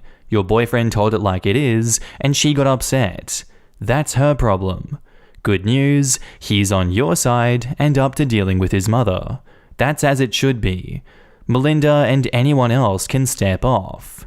And OP replies, I was so worried that he would downplay it again when I told him, but he just couldn't believe it and immediately confronted his mother about her poor behavior, so I'm glad. The church thing is weird and annoying. I'm totally on your side. My mother is very religious. I'm atheist, as is my ex, and when we announced that we were having a kid, my mother ran around proclaiming that it was because she had prayed so much and that God had answered her prayers. My ex was like, your mum thinks that she had something to do with me being pregnant? That's creeping me out. I had to tell my mum to lay off that line of chat, and she got all hurt. But she was often hurt by me not being religious. My mum never understood why anybody would have a problem with it, and she honestly felt that she had helped us have a child. Religious people find this completely normal. Not the asshole, and never leave her alone with your baby because she might take it and disappear. And OP replies, I don't think I'd ever feel comfortable with leaving my child with this woman, but I'm very worried that unless we cut contact with her, she could do something very dangerous, like claiming she's supposed to pick up my child from school. In a situation like that, just make sure the school knows that she is not authorized to pick up your child. Same for daycare and childcare. I'm trying to figure out when you attacked her faith, not the asshole. Telling her to back off and setting boundaries is not attacking someone's faith. The lady is crazy. And OP replies, the faith bit really confused me. Just because she said those insane lies in church doesn't mean that I should respect it. Thanks. I think, to her anyway, attacking her faith means making her look bad at church because God was giving her a baby, but now he is not, and it's all your fault. And now, onto the update. Mother-in-law shows up at my place, and I kick her out. Basically, after her scene on the phone with my fiancé, she spammed his phone with texts saying I'm the crazy hormonal pregnant lady, and then she went very quiet. He didn't block her, she just stopped texting. This morning she showed up. My husband was at work and she knew that, claiming she deserved an explanation for how she was being treated, that she only had the baby's best interests at heart, and that trying to stop that would be going against my child and being a bad parent. I told her that I was done taking her attitude and that she isn't the victim, and that she was delusional for thinking she could treat me poorly and still be around my baby. Thank you to the user commenting that, "You all really helped me see the situation clearly." Calling her delusional really upset her, and I knew she would just start her victim rant, so I showed her out. I had actually let her in. She doesn't have a key and never will. I called my husband before she would have a chance to do so and changed the entire narrative to make me the bad guy. I told him he either gets his mother in check or I will be going away until the baby is born because I'm not dealing with the stress of having a crazy woman around. He said he understood and he went home early. My husband and his cousins are on my side, but of course his aunt and mother-in-law are the same. I blocked them both. Aunt kept sending messages telling me I needed to apologize. Like someone recommended, we're going to put them on an info diet. Unless they apologize sincerely and there is a change in their behavior, which I highly doubt, they will not have access to my child, and I will only let them know the bare minimum. I'm honestly not delusional enough to believe that this is the last of it, but I feel like I can take a break from them for the next few months. I will update. Edit. Thank you to everyone for the amazing amount of support. It's very heartwarming to read. There's some confusion regarding some stuff, so let me try to clear it up. I'm not married to my dear husband. He's my fiancé. We always pushed back the date because of COVID and how hard it was to travel since my family isn't from the US, and surprise, surprise, mother-in-law had a problem with all of our ideas. The person who let me know what she was saying in church is husband's cousin, who is also the auntie's daughter. She's on my side because she knows me well, and she immediately realized my mother-in-law's conversation with the church was extremely off. After I kicked my mother-in-law out, I talked with my dear husband for a while, explained to him everything in great detail regarding his mother's behavior, and he is very shocked and apologetic to have brushed it off in the past, so that's a huge relief. He asked mother-in-law to apologize, so she went completely silent and hasn't texted again. I'm thinking that the cousin might have talked to her mother, the auntie, because she hasn't texted my husband either, so maybe, hopefully, she understands the issue. And now in the comments, that wasn't just future grandmother coddling, that was steal your baby and flee the country levels of creepy. Yikes. She husbandified her son, and she thinks of his and OP's baby as being theirs. Source, I have a Reddit degree in psychology.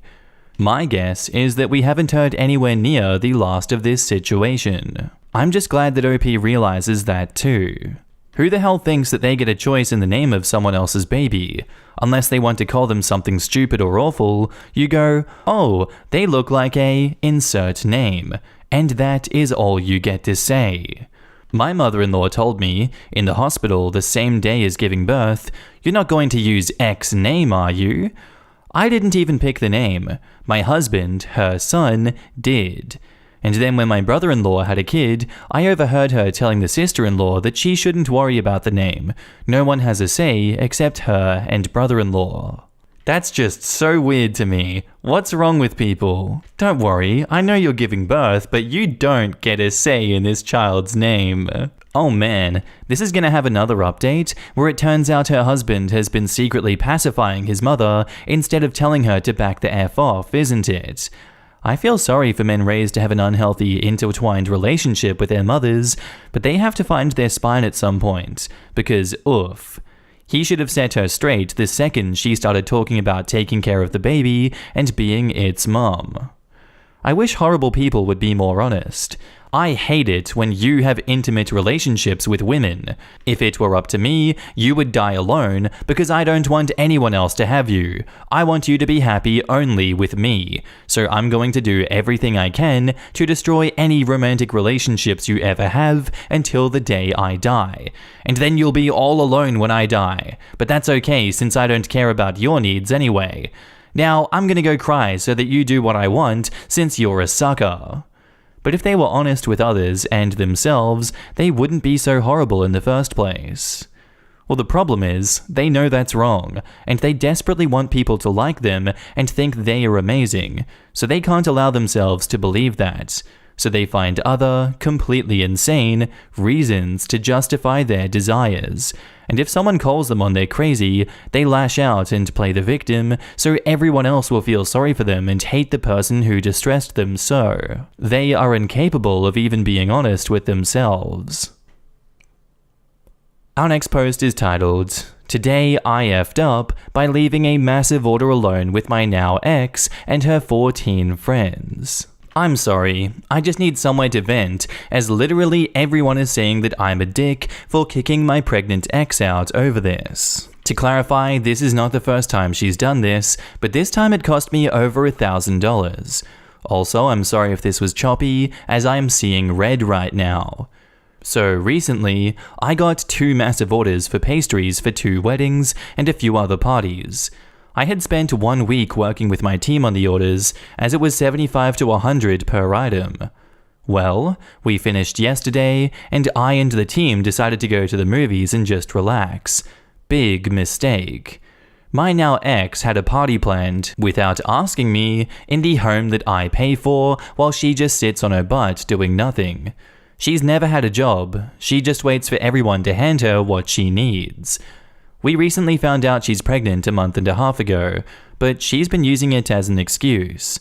At first, it was just 1 or 2 of them, but it gradually became more. 1 to 2 to 15 to 20, which wasn't an inconvenience as it was only 1 more batch, and I was fine with that.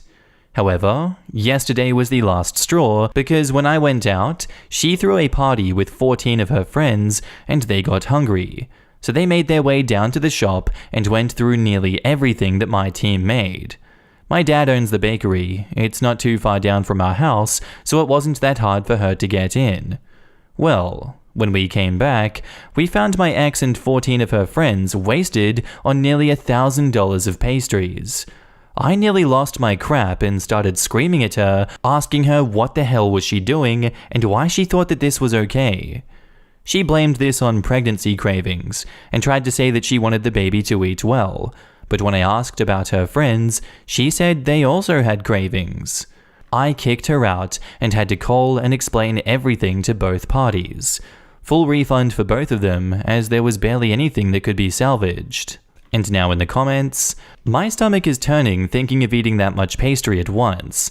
OP, what kind of pastries were they? RIP desserts. Quote, she wanted the baby to eat well. Babies and pregnant mothers need to eat healthily. Binge eating pastries isn't healthy. That isn't going to give the baby the nutrition that it needs to grow. Exactly. Were her 14 friends pregnant too, or just moochers? They sound like they're 12. I already know the answer, but damn, didn't realize there would be that many moochers in a group. Not only did she cost you $1,000, she probably cost you future business because of having to cancel at the last minute. As a baker, I can feel your pain. I can't believe the selfishness. I'd be so screwed. My croissants take 3 days to make, start to finish. I just don't get the level of selfishness. It's one thing to pig out on food at home 2 or more people share, it's another to go to someone's place of business with friends, eat their work, all without telling their partner. It's selfishness to the point of malice. I've literally had dogs and cats that were better behaved and knew to ask before taking random food. And added to that 1,000, that's a week's worth of wages paid to his team for essentially nothing. Press charges ASAP. Get any footage you can use. Any sort of text messages regarding this saved. I'm sorry for your kid, but honestly, any woman like that is not someone you want in your life. Agreed. As she's no longer his partner and obviously didn't have permission to enter the shop, this is easily trespassing and theft. If someone calls you a dick over this, tell them to go suck one. You're in the right. Screwing you out of $1,000 is bad enough, but screwing with your job at the same time is just turd topping on the turd sandwich. And now on to the update. She ended up calling me on her parents' phone at around 7 to 8 AM, screaming at me for posting our private lives for everyone else to see. She then proceeded to ask me through crocodile tears if I would press charges on her and her friends for having fun. I replied yes, and as I was about to hang up, she brought up the child, as to which I told her to get a paternity test, or if not, it will not be my problem. She then tries to manipulate and gaslight me, crying, saying it was just her being hospitable to her friends, and that it was rude of me to yell at them and kick them out. She then proceeds to cry about me not caring about her, and I just hung up and blocked her. As of right now, I'm fixing to leave for the PD, and I hope you do come, Maddie. With the evidence I have, you'll be arrested on the spot. Also, I've seen this in the comments a lot, so to clarify, 1. Wasted on sweets, not alcohol, and 2. Yes, I did use a condom every time. However, a few of them broke, and I assumed nothing of it, as she was on birth control. I feel like this was just planned, or she was sleeping around. Either way, I'm still going through with the charges. There are too many comments to go through, but these were the questions I saw the most. Also, thank you for the support. It means a lot. Final update, July 18th.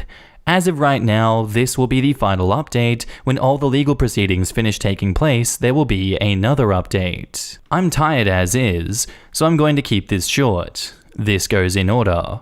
1. She tried to break in and vandalize my home while I was making the report, and she got herself brought to the station. 2. The truth came out, or at least part of it. She was never pregnant. The test she took at the PD proved this, which led her to possible charges of miscarriage, to which she had to openly admit that she was never pregnant, and only trying to make sure that I didn't leave. We had no problems before, so I don't even understand why she did this. 3. Along with charges for the damage to my house, I will be pressing charges for the costs on her friends as well. As of right now, she's sitting in jail waiting for the court day. Now I'm going to take a much-needed nap. Good night. And now in the comments, this is up there with the sister-in-law that ruined the ravioli. Making pastries is such hard work. To just gorge yourself on $1,000 worth of products your significant other has made for work is unhinged. I'm glad this nice baker boy didn't get baby-trapped by this psycho. Bullet dodged. I hope he finds someone worthy of sharing his pastries with. We never had problems before this. I'm finding that really hard to believe. We never had any problems that raised any red flags for me because I'm colorblind. Charges of miscarriage? They made her take a pregnancy test. The police. I mean, F this chick, but we all deserve rights. I had to take a pregnancy test, years before Roe v. Wade overturned and in a blue state when I was arrested. I'm fairly sure it's for medical purposes. That way, if you have a medical emergency, they are aware that the pregnancy exists and will treat you accordingly. Charge of miscarriage though? That's new. If that means what I think it means, that's screwed up. No one deserves that, no matter how shitty a person they are. Horrendous twist at the end there with this charges of miscarriage bullcrap. Not sure if this has gone the way OP had thought. Am I the asshole for refusing to house my niece after she purposely missed her flight?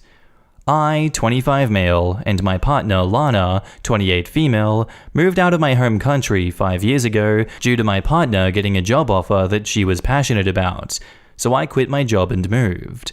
I have since also found a good job. My house is a 14+ hour flight away from the rest of my family, but since me and my partner have a good paying jobs, we're able to fly home for important holidays or events. We usually stay at my dad's or her parents' house. 2 years ago, my niece Lexi, 19 female, decided to study in a university in my city. So I offered to house her so my half-brother, her father, 36 male, wouldn't have to pay extra expenses on top of her tuition or stress over her living with strangers. The courses she was taking finished a few weeks ago, and she was meant to leave a few days ago. We decided to extend her stay so she could say goodbye to her friends, do a bit of partying, and enjoy the country without the stress of school. Lexi now claims she has fallen in love with the country and doesn't want to leave. The thing is, me and my partner are tired of her. We want her to leave. She's a lovely kid, but it's been 2 years of dealing with her, and we want some peace and quiet. So we told her that we were sorry, but we couldn't house her anymore. She didn't take this well and offered to pay us for rent or split the bills, but, money was never the issue. She calmed down eventually, and the morning of her flight, she got everything ready, and I drove her to the airport to say goodbye. I didn't stay there since I had other things to attend to, work and cleaning the guest room. Lexi purposely missed her flight and called me hours later so that I would pick her up from the airport, explaining how we had no other option than to let her stay. I could tell from her smugness that she missed her flight on purpose, so I asked her, and she got defensive and started rambling about how it was my own fault that she was forced to do this and that I should have just let her stay. I told her to F off and I left her stranded. My half-brother is now blowing up my phone, the rest of my family is too, and begging me to take her in for a few more weeks and asking me to fly back with her to make sure she doesn't pull the same thing a second time. I told them that I've already done more than enough and that Lexi is 19 now and she should be acting like a responsible girl and taking care of herself. Lexi's been staying at a hotel for the last few days, but her funds are slowly draining and she doesn't have nearly enough to house and feed herself for much longer. Lana and I don't know what to do. My family is begging us to help. I had to turn off my personal phone because I couldn't deal with them. Am I the asshole? After all, she is just a child. OP has offered the following explanation for why they think they might be the asshole. I flat out refused to help her any further after learning that she missed her flight on purpose, even though Lexi is a 19-year-old kid thousands of miles away from her home. And now in the comments, not the asshole. If she were truly willing to pay rent, she would have been willing to find a place of her own in the area. My guess is she never intended to pay and thought she could force you to keep up the status quo. Very gross behavior on her part, given your generosity. And OP replies, my guess is that she knows that I could never charge her more than she can afford, and anything I charge her would be a great deal considering my apartment is in a great neighborhood, close to everything and spacious. Foreigners can have a really hard time renting in this country, so finding an apartment would be really hard, especially on a limited salary. She would also need to find a job and all of that. Thank you for commenting. I left home at 14 and I stayed with my uncle on weekends when my boarding house was closed. But even then I had the basic common sense to not overstay my welcome. Your niece is entitled, and being a child doesn't give her the right to act like a spoiled little brat when she doesn't get her way. Shame on her parents for allowing this behavior. Don't cave to them. She needs to learn this serious life lesson one way or another. If your family wants to help so much, then they can go help her. Ridiculous. Not the asshole. If this is so extremely out of character for her, are you sure something else isn't going on? Does she have a boyfriend staying in her hotel or encouraging her not to go? Have you spoken to any of her friends? I have to ask now, but are abortion laws different in each country? Would your brother be upset if she was pregnant? I know the world shutting down has been a factor, but has she been home since coming to live with you? How often did she talk to her family? If this turn is truly that sudden, it raises alarm bells. Maybe she's just a stubborn teenager not thinking this through, but I would want to be sure there's not more to the story. And OP replies, she hasn't shared any thoughts like that at all, so I'm not sure about what her reasoning is. Family-wise, my dad's side of the family would be okay with pretty much anything. They would support her if she's pregnant, gay, trans, or anything really. Her dad is a great guy. Her siblings are annoying but not malicious or hateful in any way. And her home life is good. She talks with them over text pretty regularly, and we video call once every week/2 weeks at least. We've gone back home a few times. Less than normal because of the whole situation, but we went back for Christmas and a few other holidays, and everything was normal. She seemed to enjoy it and has even expressed being homesick every once in a while if we hadn't gone back in a while. Lana and I didn't want to violate her privacy, and honestly, we really didn't care. So we never asked her about anything relationship related. I know she has a few good friends that she talks about a lot, and I've seen them, but that's about it. Hopefully this answers your question, as it is the best that I can offer. Thank you for commenting. And now, on to the update. Hello. Thank you to everyone who was kind enough to read and follow our story, left comments, and is reading this right now. The support has been overwhelming. I tried reading as many comments as I could, and answer as many questions as I saw, but I figured that I should also do an update/FAQ post. The Am I the Asshole subreddit has a character limit, so that's why I'm posting this on my profile instead. I'll start with the update. Lana and I tried our best to calm down and talk things out with my half-brother and only him. We decided to ignore any family that wasn't directly involved because they were just overwhelming all of us. We exchanged a few messages, then had a video call, and redacted a big message that we would send to Lexi expressing our concerns and the consequences her actions had. We thought that writing a singular, well-explained message would be better than bombarding her and blowing up her phone with ramblings. In that message, we explained the legal consequences her actions would have, how she made us all feel, her father's anxieties, me and Lana's feelings of betrayal, and everyone's worries for her safety and well-being. We clarified that we still loved her. Thanks again to whoever advised us to say this, and that rather than upset, we were worried sick about her, and wanted her safety above all else. We ended the message with an invitation for a video call scheduled a few minutes after we sent the message. Lana, her father, and I were sitting in the call for about 5 minutes before she appeared. The call was full of tears, screams, and questions coming from all directions. As much as we all tried to not look like this problem was eating us alive, I doubt any of us had been getting sleep or eating properly. My brother looked the most beaten out of us, and I'm sure Lexi could tell. One of the first things I tried to ask my niece, I was advised to do this a lot, was ask her why she wanted to stay. She finally revealed that she was scared about her family rejecting her for being a lesbian, and that she had figured that staying here with her girlfriend would beat having to go back in the closet. I can't lie, at that moment, I was slightly relieved. A lot of people were talking about their own speculations in the comments, and some were scary, like her being pregnant or some sort of weird boyfriend trying to trap her in the country, so this being it was a relief. I came out to her. She didn't know that I was bisexual because I tried to keep quiet, considering our resident country's culture, and told her how me, Lana, and her dad would never love her less for loving who she wants to love. I cried a lot, and so did she. I'm pretty sure I saw my brother try to push back tears too.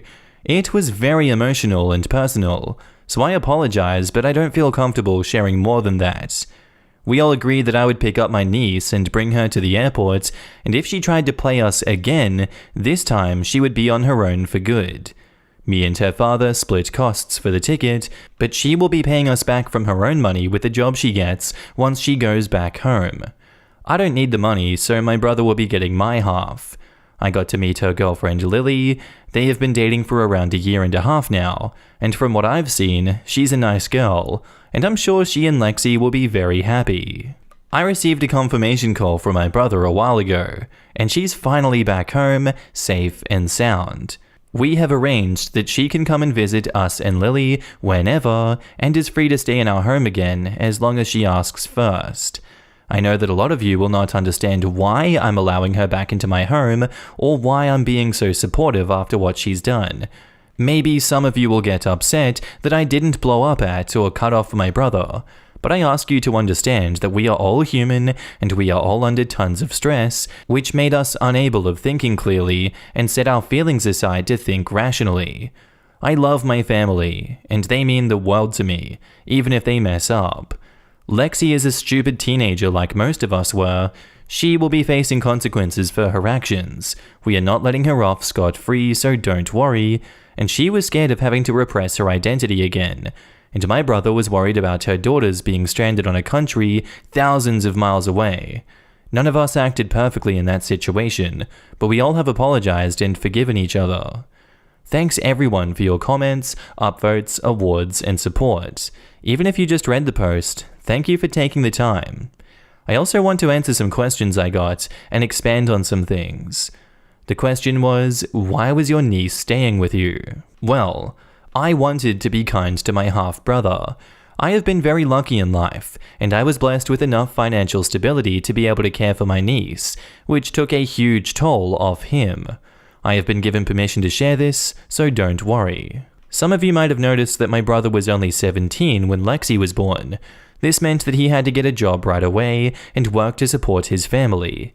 Sadly, Lexi's mother passed away a long time ago, when Lexi was 6, from complications after the birth of her youngest brother. So my brother is an only parent to 3 children, the oldest being Lexi. He worked hard to make sure his children could get an education, so I decided to help out by offering free residence for my niece while she studied. Lana also helped sort out her visa. This has brought me and my father's other children, my half-siblings, closer, which also is a reason why I wanted to help. Another comment said, Lexi is the same age as you when you moved. She should have figured it out like you and Lana. I already clarified this in a comment, so I'll just paste it here. I had Lana's help. She was already well off, even without the job offer, and had many connections in the country. Part of her family is from our residence country, but she was born and raised entirely in our home country, only visiting during special occasions.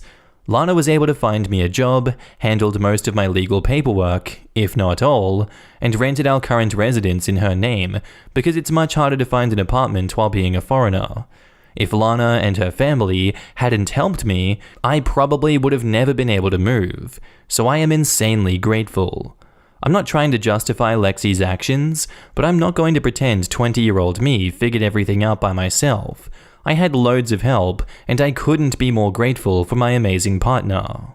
And now in the comments, yeah, that's a pretty understandable reaction to fear of persecution on your return. Depending on just where the family lives, that could be a very understandable reaction. Yup, I'm not counting this as a positive update in the slightest if she's being sent back somewhere where she's in danger. Man, first half I was team F off Lexi, but once she opened up about how scared she was to not be out and safe in her home country, that melted me. Wholesome update. Yeah, it seemed the only logical reason why she didn't leave. It also appears her girlfriend was kicked out too, so they both were holed up together. Dang, what a great person OP is to help figure out and fight for her. There's almost always an insecurity or fear behind bullcrap behavior.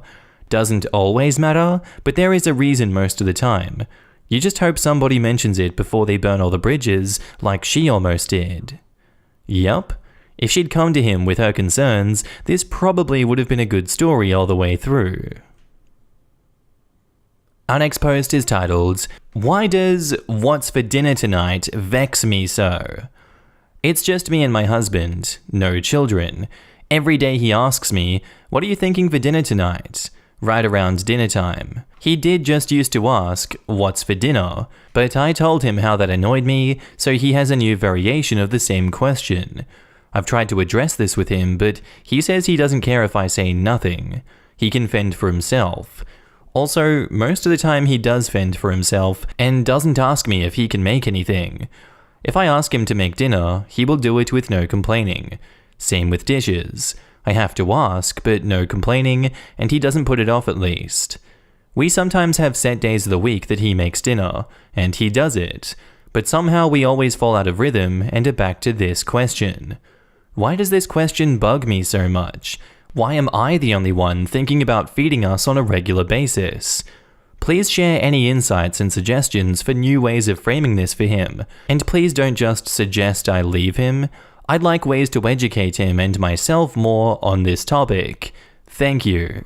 And now in the comments, because he's putting the responsibility on you. And I guess it's a mixture of maturity level, strategic incompetence, obliviousness, laziness, and codependency.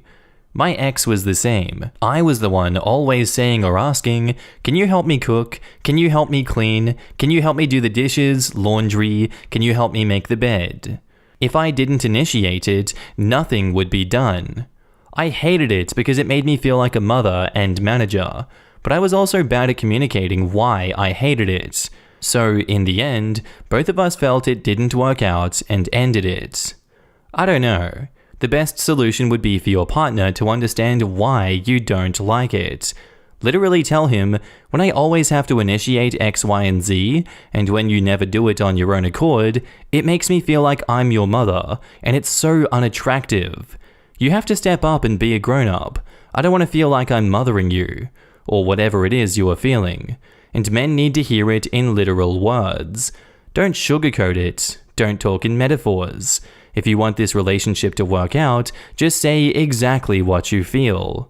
Maybe he'll change and take it seriously, maybe not. And OP replies, "I do feel like a mother/manager. When I've tried to address this with him, he says he asks because he doesn't want to step on my toes. Or basically, he doesn't want to just make dinner because what if I had something planned already in my head? Sometimes I do have something planned already in my head because I cook 98% of the time, so of course I have an idea in my head. But I've told him, no, please, step on my toes. If he went in the kitchen and just started making dinner, I would love it. I would eat gruel. Make me anything."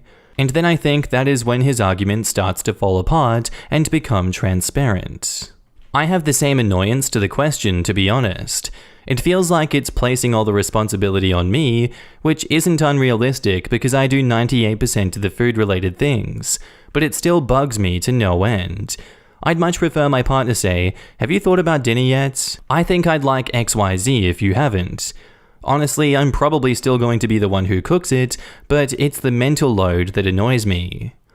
I mean, I hope you do have a good breakdown of the physical labor of it as well. At least if you're doing all the cooking. He's doing more of the other things, but yeah, you're both adults. Why is the woman the one who's meant to plan dinner? Even if it's one of those situations where the woman cares more about what they eat and the man will literally eat anything, just come up with some suggestions. And again, share the load of cooking or other housework. Have you had any thoughts about dinner tonight? I was thinking X if you haven't got anything that you're set on, and then cooking X because telling your wife to cook a lasagna or something is worse than just expecting her to cook. Being what he says at least 50% of the time would stop it from having the expectation that the woman cooks. And now onto the update, and looking for some more advice. Hi all, I originally posted this last week. I had a serious talk with my husband and have an update. I was hoping you could all continue to give me insights into this matter. Last night, I told my husband, "I am assigning you to the pleasure of making dinner." I had been making dinner all week, again, and he replied to this with a loud groan. I said, "Okay, let's talk about this." He said he wishes I would just ask him to make dinner instead of phrasing it weird or being passive about it. That's fair. However, I countered saying I do just ask him, and if I ask, sometimes he says no or grumbles and gives excuses why he can't. So now I come up with stupid ways of asking like that because I don't know how else to ask. He explained he likes it when I ask him directly or remind him if it's his day to cook because he isn't naturally thinking about it. He says it is easy enough to make dinner when I remind him to and ask nicely. I explained why asking is such a burden that he puts on me, explaining using many of the things you all advised me to say. I'm honestly not sure how much of this sunk in. He buckled down and said he just doesn't think about food as much as I think about it. I said it's because it has been made my thing to think about. I told him if that's the case, it sounds like I'm making us food when he isn't even thinking about it or interested. I'll make my own food from now on. He said that would be okay for breakfast and lunch, but he likes having a home-cooked dinner. I told him, okay, that will be your responsibility now. I've asked you for 10 years to share this responsibility with me, and that never lasts. So I'm done. I'll take over paying the credit card and taking out the trash and recycling, I'll water the plants, and do any other things that you need me to take on so we can still be evenly split domestically. For background, I've asked him several times in the past if we could share this responsibility more.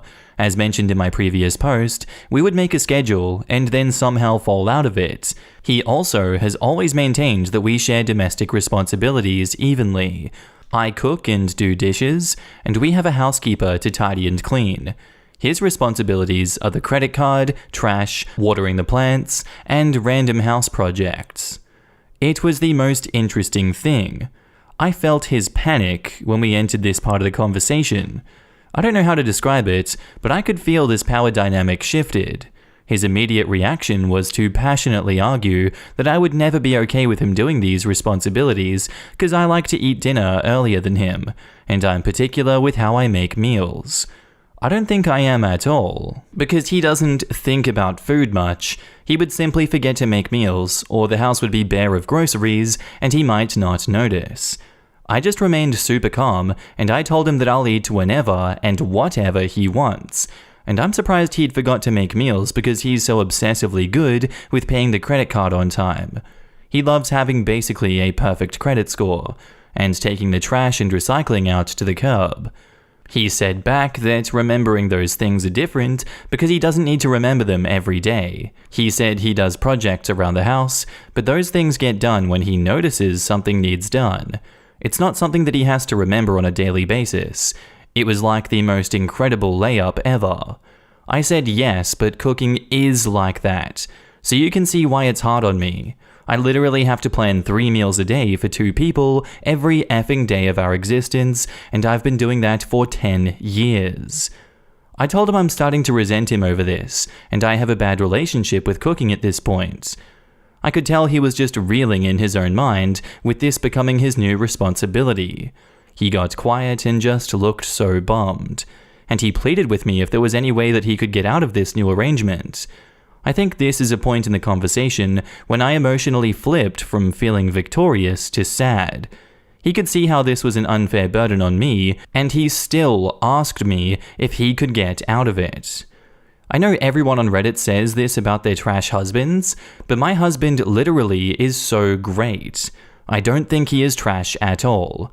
He volunteers at Planned Parenthood, is a feminist, and literally teaches about intersectional themes at our university. I've been unemployed, in the hospital, in therapy, and he is always constant. He is woke, but he's a white man with privilege at the same time.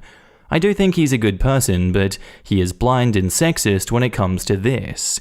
This has always been a horrible tension between us, and for years, I just made dinner and did dishes so I could avoid a conflict. I told him I needed him to take this from me, even if for only a year. I said, "You can do a year, right? I've done 10. He said he could, but then immediately said that he will need my help figuring out how to do a shopping list. I said that was totally understandable, he'd have a learning curve. I could teach him how to do that. Then he started asking me if I could just make the lists for him.